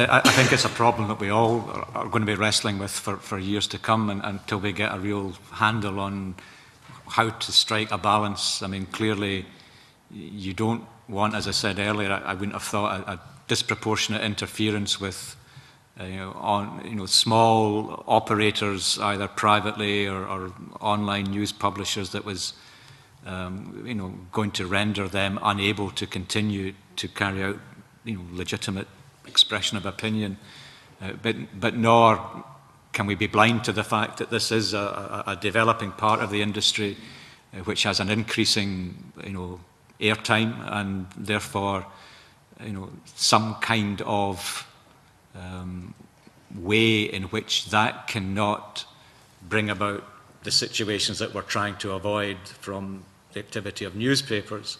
That has to be something that needs to be addressed. But I haven't seen anyone yet, and certainly I'm not among them, to say that this is how it's done today. This is the answer. Can I ask you what you think of some of the carrots and sticks that you mentioned earlier, and in particular the idea of a fair, quick and inexpensive arbitration route? Arbitration is obviously mentioned in the Cabinet Secretary's letter to which you referred earlier, and I wondered, Mr Miller, what your view of that particular part of a solution, proposed solution, is. Broadly, I think the carrots and sticks approach is something that is best decided by what was going on this morning, a dialogue between Parliament and the publishing industry. And I don't profess to have any expertise in the relative merits of different carrots and sticks that have been put forward. I've made comments about an amber light as far as exemplary damages is concerned. I suppose in response to the arbitration, I wouldn't pretend to know enough about what is being proposed, how that would work.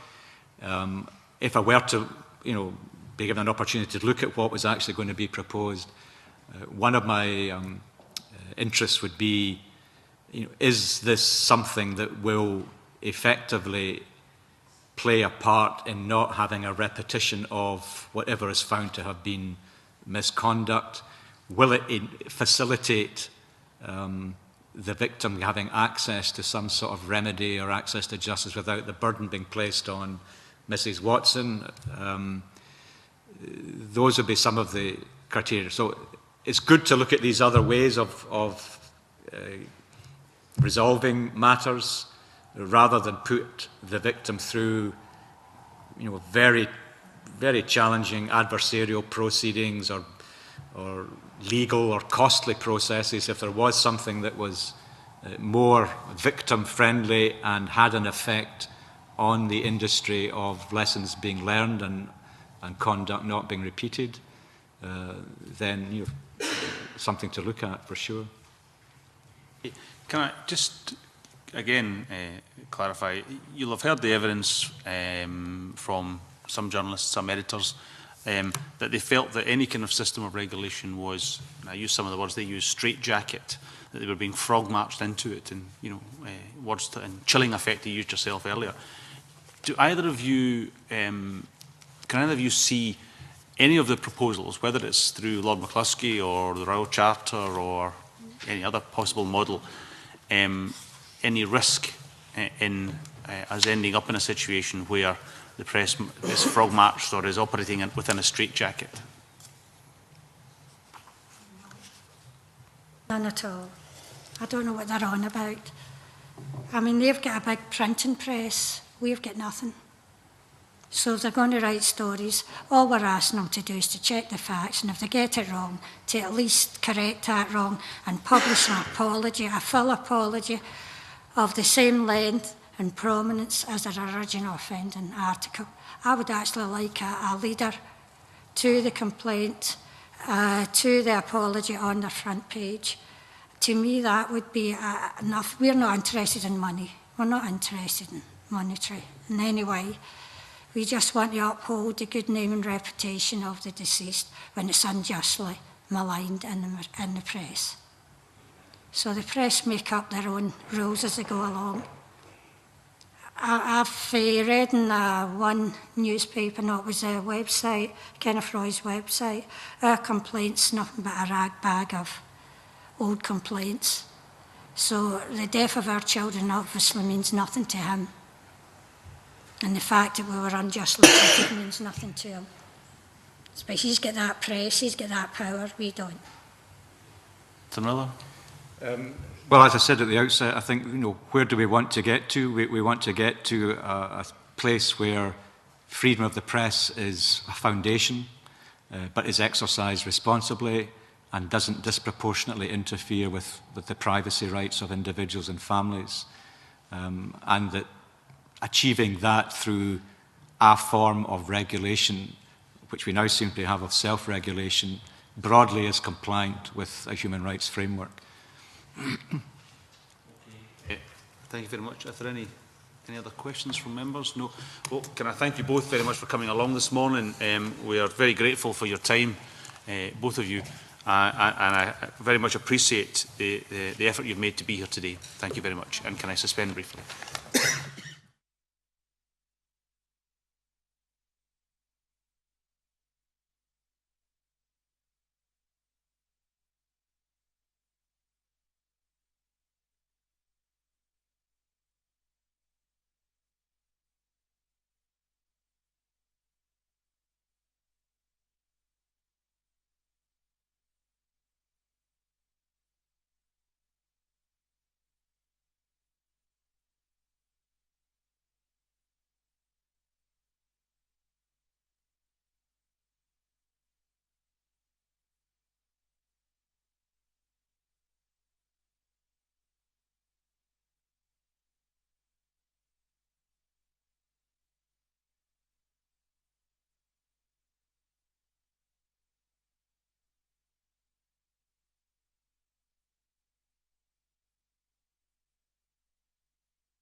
Welcome the committee back, and can I welcome to the committee this morning Fiona Hislop, Cabinet Secretary for Culture and External Affairs, Peter Willan, Head of Branch Broadcasting and Creative Industries, and Greg Walker, Solicitor, Economy and Transport Division, Scottish Government Legal Directorate.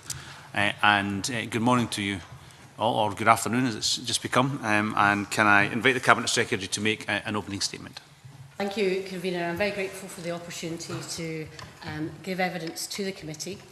I have read the transcript of the evidence given last week. I also listened to your further evidence heard earlier this morning. I'm sure that you'll have been also moved by Margaret Watson's evidence, and I'll be meeting with her after this session for a further discussion. I hope that the letter I sent to the committee is helpful in setting out how the draft Royal Charter to implement the key Leveson recommendations would require to be amended for it to be extended to Scotland. And as that letter sets out, the First Minister and I have been in dialogue with leaders of the other parties on this. We have been trying to take this forward as consensually as possible. It remains to be seen just how far we can all move together on this, but I believe it is right to try and do so. We have also been in dialogue with the UK Government on the Royal Charter, and it would be possible, if we choose to do so, to make the Charter reflect Scots law and fit Scottish circumstances. We also, of course, very much welcome today's dialogue with the committee. The Scottish Government's position is that we should implement the key Leveson proposal, that there should be independent self-regulation, where membership of the regulator is voluntary, but encouraged by incentives that are triggered by the regulator being recognised as having met certain criteria. Clearly, Lord Justice Leveson envisaged that the mechanism for recognising the new regulatory body would be through statute. Under the agreement reached by the three largest parties at Westminster, that new regulatory body would now be through recognition through a recognition body established by a Royal Charter. The content that is delivered by the Charter is what Leveson envisaged delivering by statute. I think it's important to acknowledge that the Hacked Off campaign representing victims of press malpractice has acknowledged this in terms and supports the terms of it and then supports the Charter. So while the Scottish Government wants to take account, obviously, of the committee's findings and further discussion with other parties, we do think that Scottish participation in a charter would be a viable way to implement Leveson in Scotland. Because the charter is to go to the May meeting of the Privy Council, we would need to move reasonably quickly to secure its amendment to reflect Scots law. And that is what the amendments I forwarded to you will do. Implementing Leveson is not just about setting up a recognition body. The other part of the package is looking at incentives to membership of the new regulator. Now, on incentives as a whole, further detailed consideration can be given at a later date to their shape and form, but it is clear that there are a number of options which can be used. We can look at this on a longer timescale. Incentives that require legislation would go through the standard procedures and timescales for considering legislative change. So that's all I wanted to say at the outset. I'm sure your questioning will be the most useful part of this session. Thank you very much, Cabinet Secretary. If members would please indicate if they want to ask any questions. But can I begin the questioning, Cabinet Secretary, with a question on the cross-party talks that have taken place? I would be grateful if you could expand on the comments you've already made and try and take us through the sequence of events that have occurred between the First Minister and the other party leaders and where we are now in those talks. It might be helpful if I take us back to end of November, 29th of November. Lord Leveson publishes the report. On the 4th of December, we had a debate in the Scottish Parliament. The 6th of December was the first meeting with party leaders.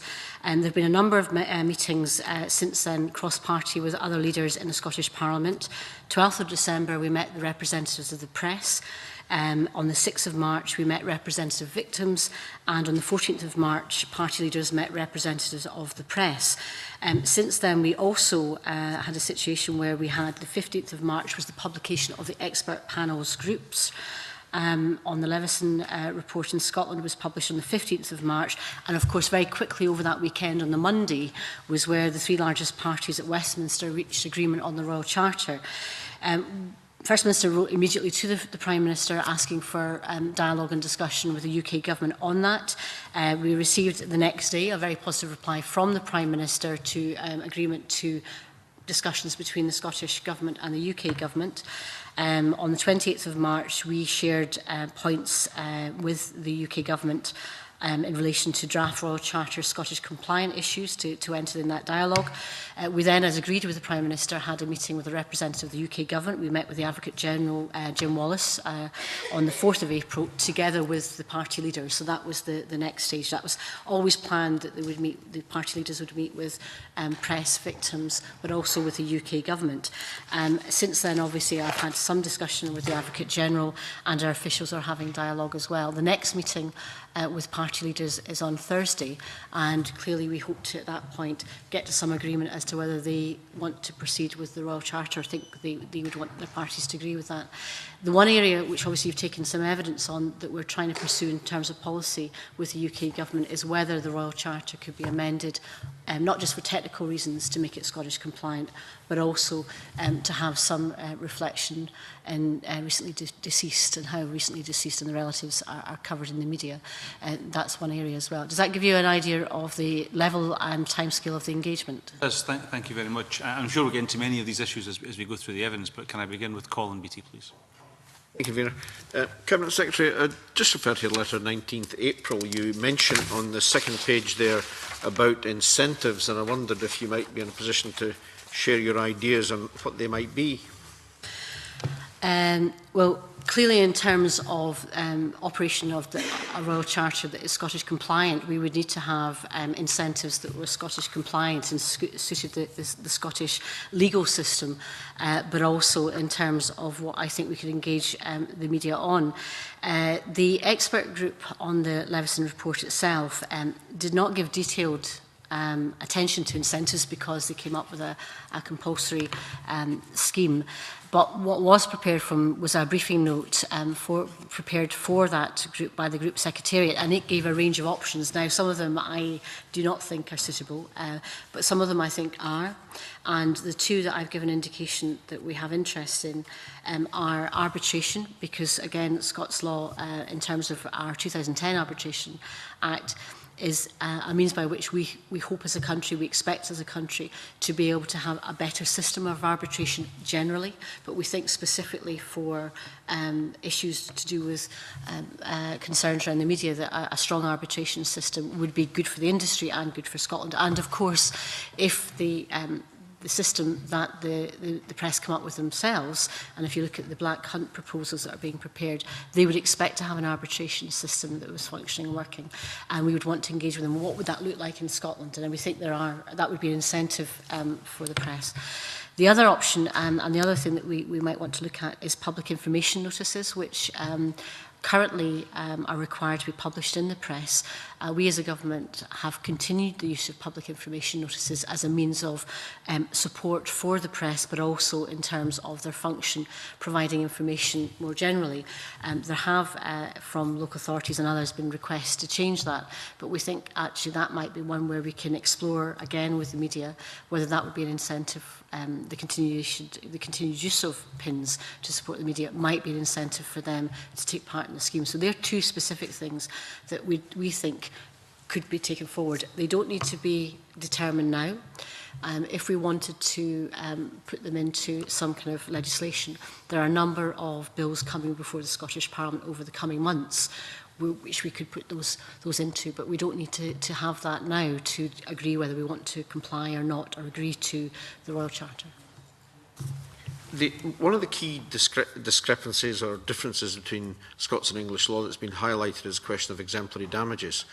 And obviously we don't have that concept in Scotland. Have you considered, in terms of making it a level playing field between south of the border, bringing in some form of exemplary damages in Scotland, or something similar which would act more as a penalty? I don't think you necessarily need to have the idea of a level playing field. There isn't actually a level playing field just now, as you know, because of the different systems and indeed different expenses. And claims can be met north and south of the border as of now under Scots law.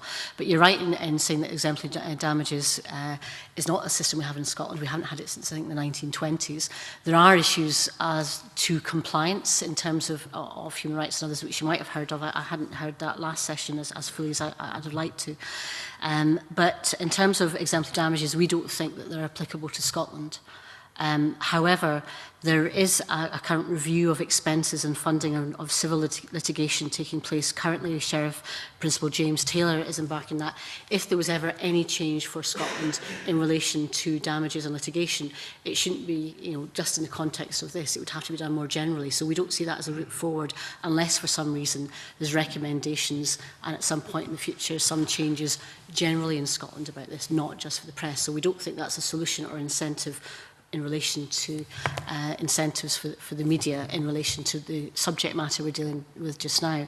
And any other change should just be to do with the wider system. Do you want to reflect on that, Greg? Is that helpful? I think you're right, Cabinet Secretary, to highlight that when embarking on litigation, a lawyer will be looking at both the potential level of damages but also the costs potential. So it's right that the government looks to see the outcome of the Taylor review to see what his position will be on expenses more generally.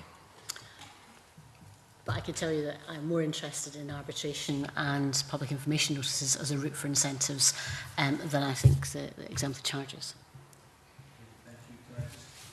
Leila Cather, is it on this point or is it moving? It's not. Well, I've got a couple of people wanting this. Claire and then Joan.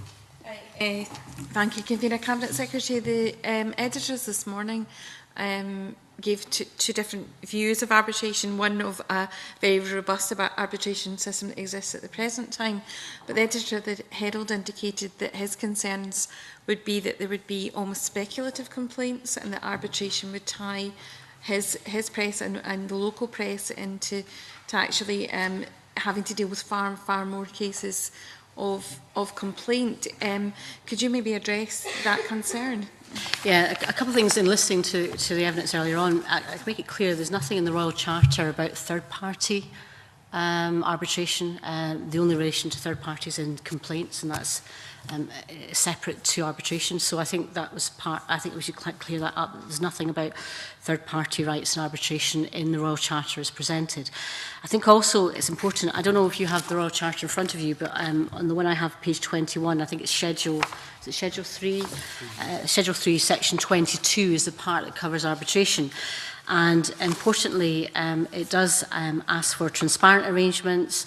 For example, 22C says that the arbitration system should contain transparent arrangements for claims to be struck out for legitimate reasons, including on frivolous or vexatious grounds. And I think that's the concern. Well, look, if there were a lot of these cases made into arbitration that were vexatious, what would that do in terms of costs, particularly for smaller newspapers?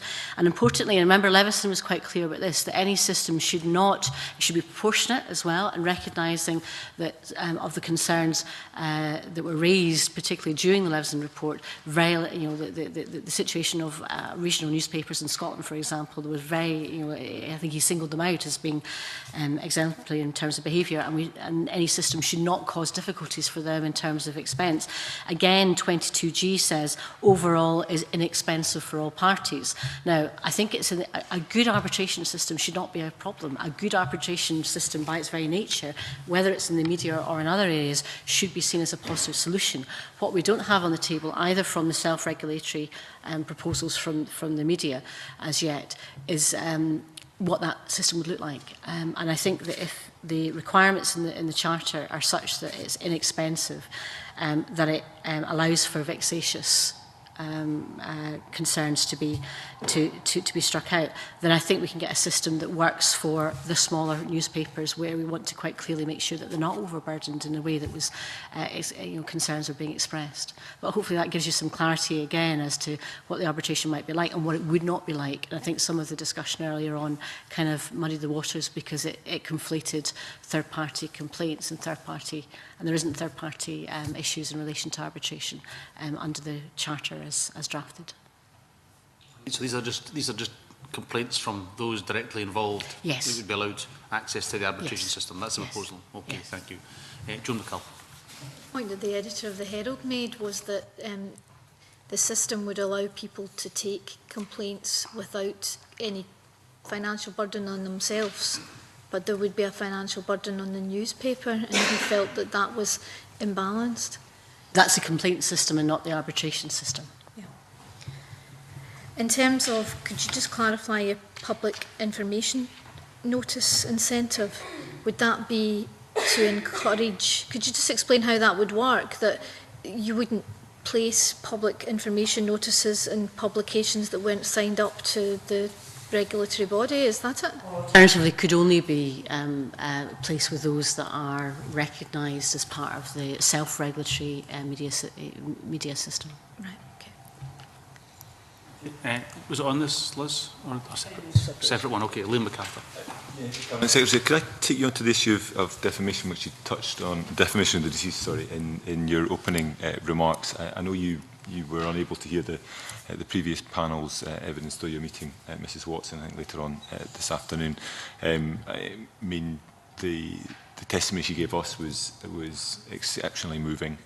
The circumstances given rise to it, I think everybody would accept, are grotesque in the extreme. Now, we've heard from the various newspaper proprietors and editors that the editor's code has been tightened up since then, and that some of the provisions in terms of intrusion on private grief would prevent an editor allowing the publication of the original article to take place now.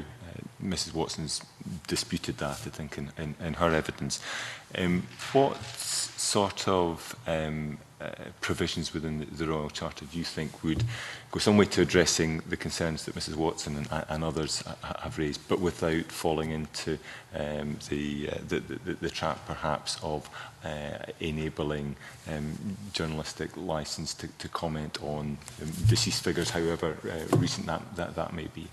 I think it's a very important point, and I think it's the area where in Scotland we are more acutely aware of the concerns about defamation of those that are deceased because of the Watsons case. And in terms of, the evidence that was given to Leveson by them.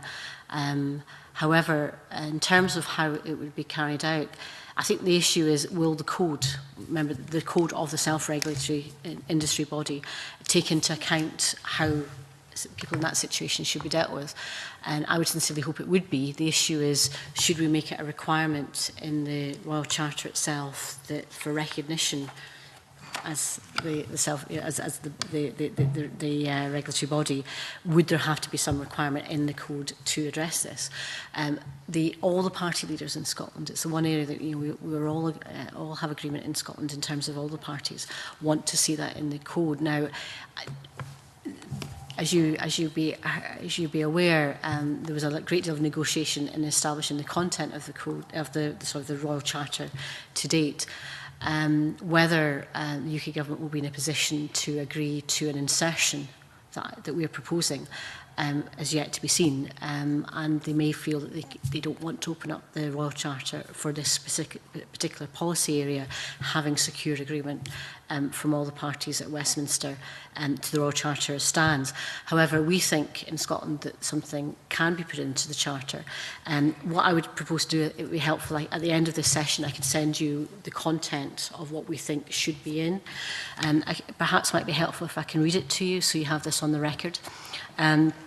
It's on section 8 of the Charter.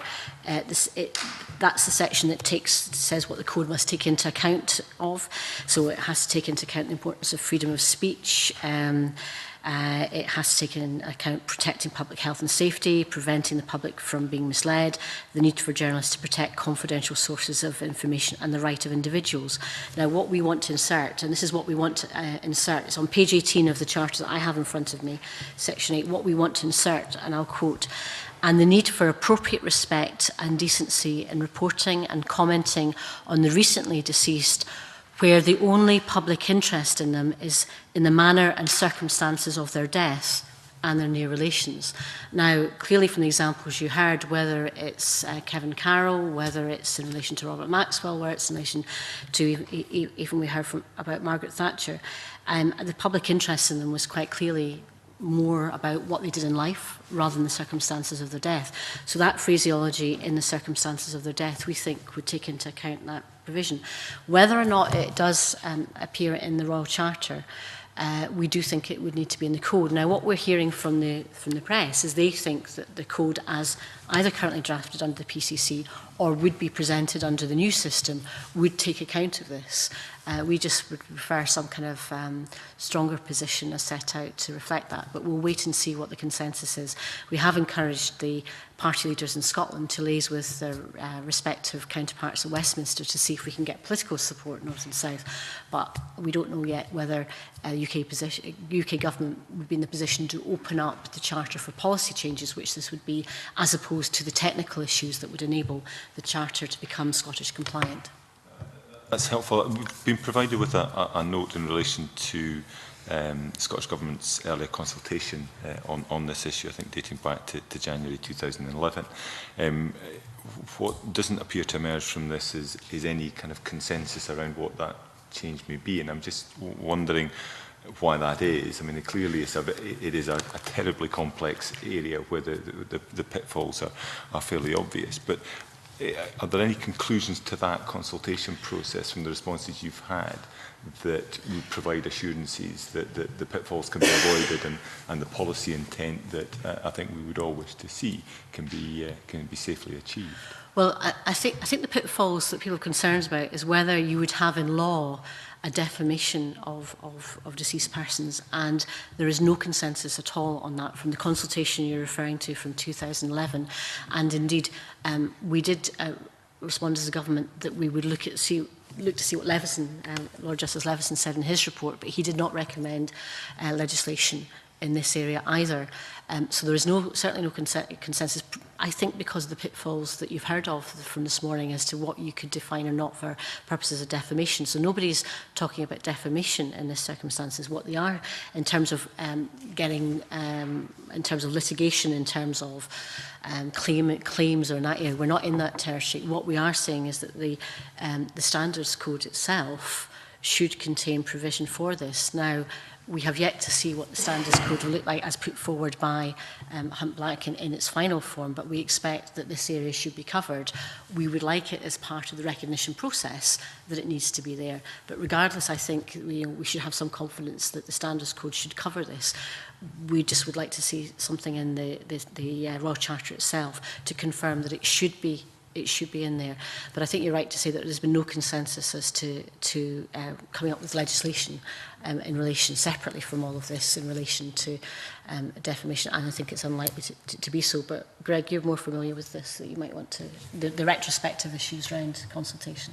I'm not sure that there's anything to be added, just to amplify the point that, you know, there is a distinction between the sorts of legal claims, properly speaking, that can go to courts and in future may go to arbitration. And that was what the consultation concerned, and what Ms Hislop's talking about to propose to go into the Charter about the ethical code, that sort of soft law. So the debate has moved from the courtroom, as it were, into what may or may not be in the Standards Code.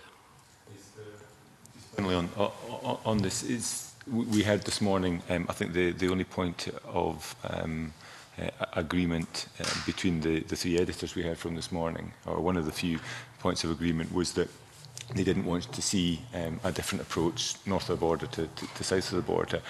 Notwithstanding that particular anxiety, is there an option, should the opening up of the Royal Charter to this policy change not prove possible, an intention by yourself with the Scottish Government alongside party leaders to look at some sort of soft law provision in Scotland in relation to... I wouldn't want to preempt discussions with the party leaders on this issue until we get some response from the UK Government as to what they want to do. If the UK Government is agreeable to the opening up of the Royal Charter. I think that is one for further discussion, cross-party, not just in relation to this, but obviously separately.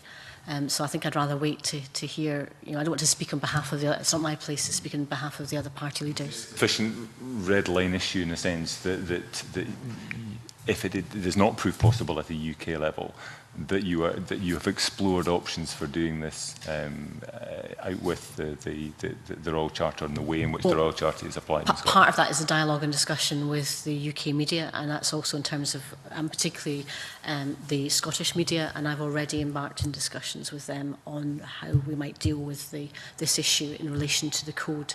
So again, we've not got the conclusions of that. But I think whatever happens, the important thing is the code reflects it, whether it's in the Royal Charter or not. The Royal Charter is about trying to make sure that the code has that content. From what we're hearing from the media, they would expect that to be there on a voluntary basis in terms of the voluntary code. But that's part of the ongoing discussions that we're having also with the media. Claire, were your questions on this area? Slightly on that area. It's more to do with... As it was said, there was consensus with the editors about having a UK solution, which is, I suppose, in some respects, pushing us towards a Royal Charter, because that's what's been proposed by Westminster. But if it failed, if the Royal Charter doesn't bring about the changes in the press that we all want, does the Royal Charter in any way preclude Scotland or indeed the UK from taking a different view and legislating at a later date? No, I think that's the million-dollar question, is whether it will achieve agreement and whether the body will want to, the media and the body that they establish want to be recognised or not. I think we're trying to work for consensus. Everybody's trying to work for that, but the UK Government would be in a similar situation as well, but nothing precludes us from at some future point, or a future government or a future parliament doing something differently. I do think, though, for something as important as this, trying to get cross-party agreement is really, really important. But also, once that's established, to leave that separation, because we have to have an independent, free media and a free press. And actually, the proposals that they're coming up with would enable a recognition by the recognition panel, which is separately appointed by an appointments committee, which is separately established by, in the draft provisions, as by a public, the public appointments commissioner. That's enough removed that would allow a system to operate. But you're correct in identifying that should it not work, then we'll have to, if we want to take forward Leveson, have to come up with another solution. Clarify then, is it the case that notwithstanding the Royal Charter, assuming there was a Royal Charter UK-wide, any future Scottish Parliament could decide to do something differently, and that there's no democratic deficit there, which is the phrase that was kicking around last week? We could decide whether, currently the Royal Charter only applies to England and Wales. We can decide as a Parliament, and we have an opportunity, if we so chose, during a debate next week, to agree to do that if we wanted to, informed by your views as a committee. Or we could decide not to take part in the Royal Charter and come up with a different scheme. And that's open to us. But I do think, in terms of my reading of where we are cross-party in Scotland, is that I think a consensus position is one that would, I think, command most respect. And I said at the outset that although Leveson doesn't mention the Royal Charter as a solution, he would expect it to be statutory underpinned in a different way. That in terms of the content, it does deliver the parts of Leveson, the mechanics of a recognition panel, recognising a body that complies with a particular code addressing certain issues. So mechanically, it does deliver what's required in relation to a Leveson compliance system. Maybe I wasn't clear enough there.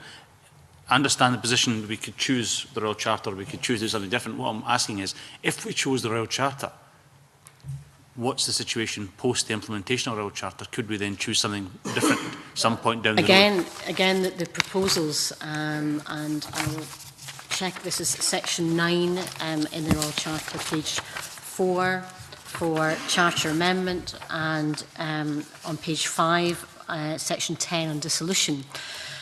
For dissolution, again, as is currently drafted, it is drafted for England and Wales.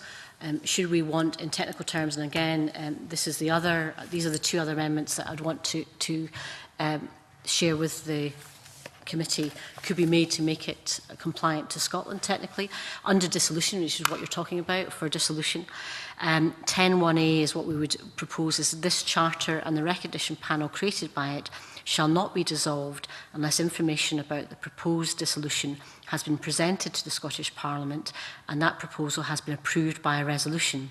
For this purpose, approved means, and it could be at least 2/3 or it could be a simple majority of the members of the Scottish Parliament who vote on the motion do so in support of it. So your point is, at some point in the future, could you decide that this Royal Charter doesn't apply, isn't working, you want to do something else, then it's open with provisions for the Scottish Parliament to do so. Again, that's part of the technical amendments we're currently in discussions with. The ones I've given you are the ones that are really quite kind of obviously technical to make it Scottish compliant. I think in terms, therefore, of what would the role of the Scottish Parliament, and that's one that we would want to make sure is there. In terms of England and Wales, obviously devolved matters, we have to be consulted with the Scottish Parliament, and that's one of the other amendments that I'm happy to make sure is left with you at the end of the meeting. Okay. Okay, thank you. Neil Bibby. Just in terms of, you were talking about cross-party consensus, and it was just to get a bit of clarity on that. In terms of the possible amendments put to the UK government, have they been agreed across parties?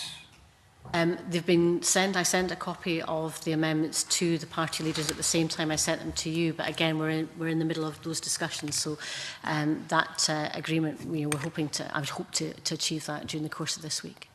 But they've not as yet been agreed. Those amendments haven't been agreed. Most of them are technical amendments. The one that relates to the situation of recently deceased does reflect what party leaders wanted when we met with them on the 4th of April. Okay. That's what they asked us to do, and that's what we're presenting. Okay.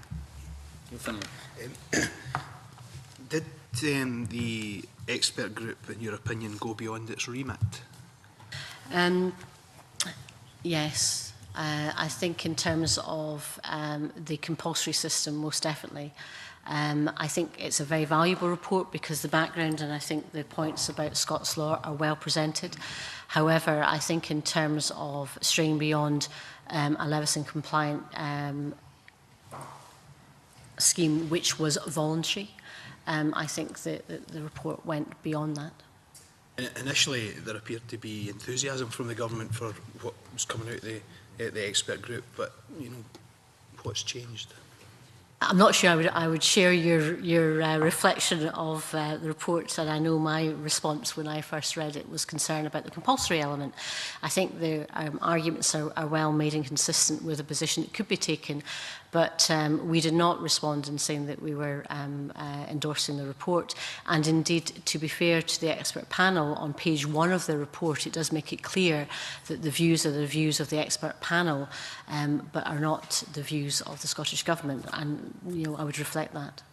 The government had further meetings with the expert panel since the publication of the report? Not that I'm aware of. Thank you. George Adam. Thank you, Convener. The Cabinet Secretary has already preempted some of my question by saying you've already been in discussions with the Scottish media. But on the whole, I'll just maybe go a wee bit further. Can you give us examples of the type of engagement you've had with the media with regards to this and whether it's ongoing or not?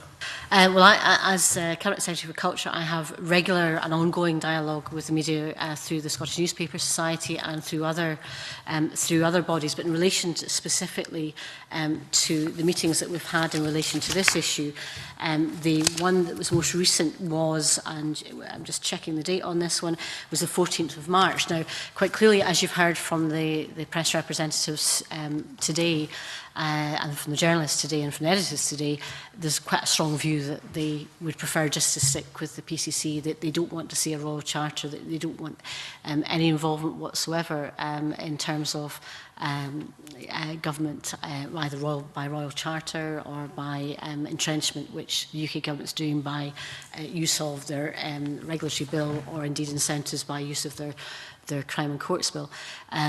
Now, they've articulated that passionately and well, but we all know that there is a desire and a requirement to produce a Leveson system, a Leveson compliant system, and that I think is a consensus of the views in Scotland across all parties. So although I think we have to recognise as a strong in principle difference, the issue is, are there aspects that, regardless of whether in principle they agree or not with the Royal Charter, if a system arises where a self-regulatory press body seeks recognition, can we make sure it works in the best interests of everyone, including victims, and also including press, to make sure that there isn't, an answer to, I think it was Claire Adamson, the cost issue around arbitration is not excessive. We have to have that dialogue, and that's what we're currently doing and will continue to do. Smith. Cabinet Secretary, this morning when Mr Miller was giving his evidence, he said that there was a very fine balance to be struck between having a free press, which is obviously an intrinsic part of a democratic society, plus ensuring that there is a right to privacy and obviously from the point of view of victims that there is support for these victims and they're not to feel that they're very much the poor relation in all of this. Could you say something about how you feel that the accountability of the press would be enhanced by a charter, whether that's got a Scottish dimension to it or not, that would not happen in an improved code of conduct for editors, etc.? Where does that extra accountability come from? Well, the accountability comes, I suspect, from the recognition body recognising the self-regulatory press body, right? So they have to recognise that, if they're recognised, that's when the carrots and sticks and incentives can carry on. Obviously, if they're not recognised, the carrots and sticks can't be applied in terms of incentives. But in terms of accountability, again, if you read the Royal Charter, there's a section where it says the recognition body should present a report to Parliament, and in the case of Scotland, it would be the Scottish Parliament, to say what has happened over the last year, who have they recognised, etc. So that's the only route, is the laying of that. In terms of the accountability, the only, I suppose, in the Royal Charter, the difference would be that there would be a report laid as to what has happened from the recognition panel as to what's happened over that last year in terms of recognition. I don't think it's about accountability and control. We must have a self-regulated press. We must have a free press. So it's not about control. And actually, if you look at how the Royal Charter works, you've got the establishment of the Appointments Committee in the first place is made by, as drafted here, the Public Appointments Commissioner. That's not the government, it's the Public Appointments Commissioner, appoints an appointment panel, and the appointment panel then sets up the recognition panel, who then does the recognition of the self-regulated press body. So if you're trying to tie the connections, I appreciate the arguments that are being made that we can't have any association of any parliamentarians, whether it's here or in the UK, with the press in any shape or form. But this is pretty detached in terms of the connections of who appoints who appoints who, and in terms of the reporting. Once it's established, it's self-regulatory. That was the whole point of Leveson. It's what we've always said as a government as well, is that we think it should be a self-regulatory press. So I think to get drawn into accountability, it does not mean that the press are accountable to Parliament. Absolutely not. And I don't think any of us would want to see that. I think the point was being made by Mr Miller that obviously there is an accountability. That the best possible scenario would be if the press themselves could recognise their responsibilities and obviously engage in these responsibilities and be accountable. And the other point he said quite forcibly was about the growth of the internet and whether that is defined as part of the press. Could you just give your thoughts on this, because it's very much a growing industry, and does that add some complications to this? Well, certain legal terms it does, because if you looked at the interpretation again, that's where the expert panel was quite helpful in identifying also which parts of the internet use or the internet presentation of news stories would be a devolved issue as opposed to other matters to do with the internet. And again, that's a legal aspect. But in terms of, I think of the your first point in accountability, absolutely, it's got to be about the media and the press, by the press, for the press, and they should be accountable themselves. And I strongly support that. That's where it has to happen. And I thought what was quite interesting was the element of contrition you heard from a number of the representatives here today. They recognise there has to be change. Their view of what that change might be is different. But whatever happens in terms of the delivery, and I think that's maybe where Liam MacArthur was coming from, it has to be in what they do with the code. Now, and again, I thought the first part I heard at the beginning of Alan Miller's contribution, where he talked about we will only know if this is effective in terms of human rights once we have seen it in practice. And the only way you're going to see this in practice is to see how the self-regulatory code works in practice. And that's going to take a bit of experience and history as to how that works. So, of course, it needs some kind of monitoring, but I'm sure everybody with an interest in this, because of the enormity of the Leveson report and the enormity of the problems that caused the difficulties and the victims of press abuse, then it will be monitored in that way by the public more generally. But it's got to be, as you said, in relation to how they conduct the code themselves. And I think that's where, if my understanding is correct about what Alan Miller was saying, is the experience of that will determine how effective it's been. Cabinet Secretary, there was an issue that was raised this morning I wanted to ask you about. If the Royal Charter comes into effect and the recognising role is established, do the industry have to set up a regulatory body? To be recognised, they would need to, but they want to set up their own self-regulatory body. There's an issue as to whether they put it forward to be recognised or not. The question, or the point that was made, which I struggled to understand, so maybe you can clarify for me, was by one of the editors who said, if, for example, Hacked Off set up a regulatory body which met the criteria, they would have to be recognised. Now, is that correct? somebody else. I'll check. Everybody. I'll maybe ask Greg to check the legal reading of this.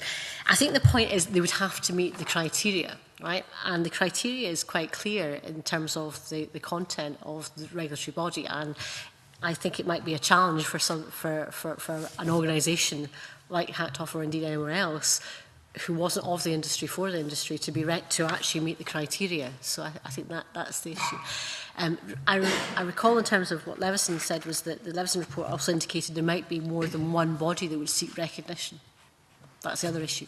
Yeah. So, you know, but again, I think that's why the criteria are absolutely critical. And indeed, Hacktoff in our discussions with them, the cross-party leaders' discussion with them, were quite clear that you know, the criteria were very, very important to them in terms of the content of what was in there. But I think it would be I think it would be extremely difficult for anybody who wasn't a self-regulatory press body to meet the criteria as set out by the recognition panel. In terms of what we've got here, just it depends on the significance. Yeah. All right. So what's this section here? Is section 10 of page 14. Section 10. The board of the recognition panel must, and this is B2, in the opinion of the recognition panel, the system of regulation does not cover all significant news publishers. So I think in terms of the criteria, you know, it really would have to be of the newspaper industry, for the newspaper industry, for it to meet the criteria. And that's maybe helpful. That's page 14, 10, B2. It's helpful in terms of the point that was made this morning. So thank you for pointing that out. And my second question goes back to the issue about incentives, not the one about arbitration, but the one about public information notices. Can I just clarify how that would operate?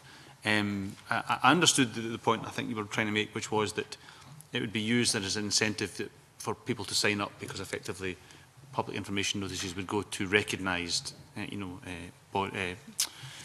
newspapers, publishers who were recognised as part of this the self-regulatory body. How does that operate in practice, though, with local newspapers? And what happens if there's nobody, if they don't sign up? I mean, and you therefore don't provide public information notices through a local newspaper. What other route would you use for public information notices? They can also be put on the internet, for example, and in use of, and that's one of the issues, and quite clearly a number of councils and COSLA have made representations in the past that rather than spend their budgets in relation to local newspapers, they'd prefer to have them published on the internet. The issue, and I'm not sure if it's this committee or your predecessor, will have taken evidence and looked at issues, it might have been the previous one, in relation to the reach of the internet to satisfy those that are non-internet users to have access to public information in there. So there are different mechanisms that can be used. I'm not saying that we have agreement on this, and it is one that we're looking at, it's one that we want to engage with the industry on. But we do think it might be, again, one version that would mean that we won't, as Colin Beattie was suggesting, an alternative to looking at the exemplary charges, we could look at something different for Scotland. Clarify that it was a feasible option. There were alternatives that you could use, so that's helpful. Do members have any other questions they wish to ask at this time? Okay, thank you very much, Cabinet Secretary, for coming along. I very much appreciate your time. The intention of the committee is to try and write to you as soon as possible by close of play tomorrow at the latest, in order that could help inform your discussions with inside the government and also with the other party leaders that I know that you're due to take place on Thursday. So well, thank you for your prompt time and attention to the matter. Thank you very much. Thank you very much, and I'll suspend briefly.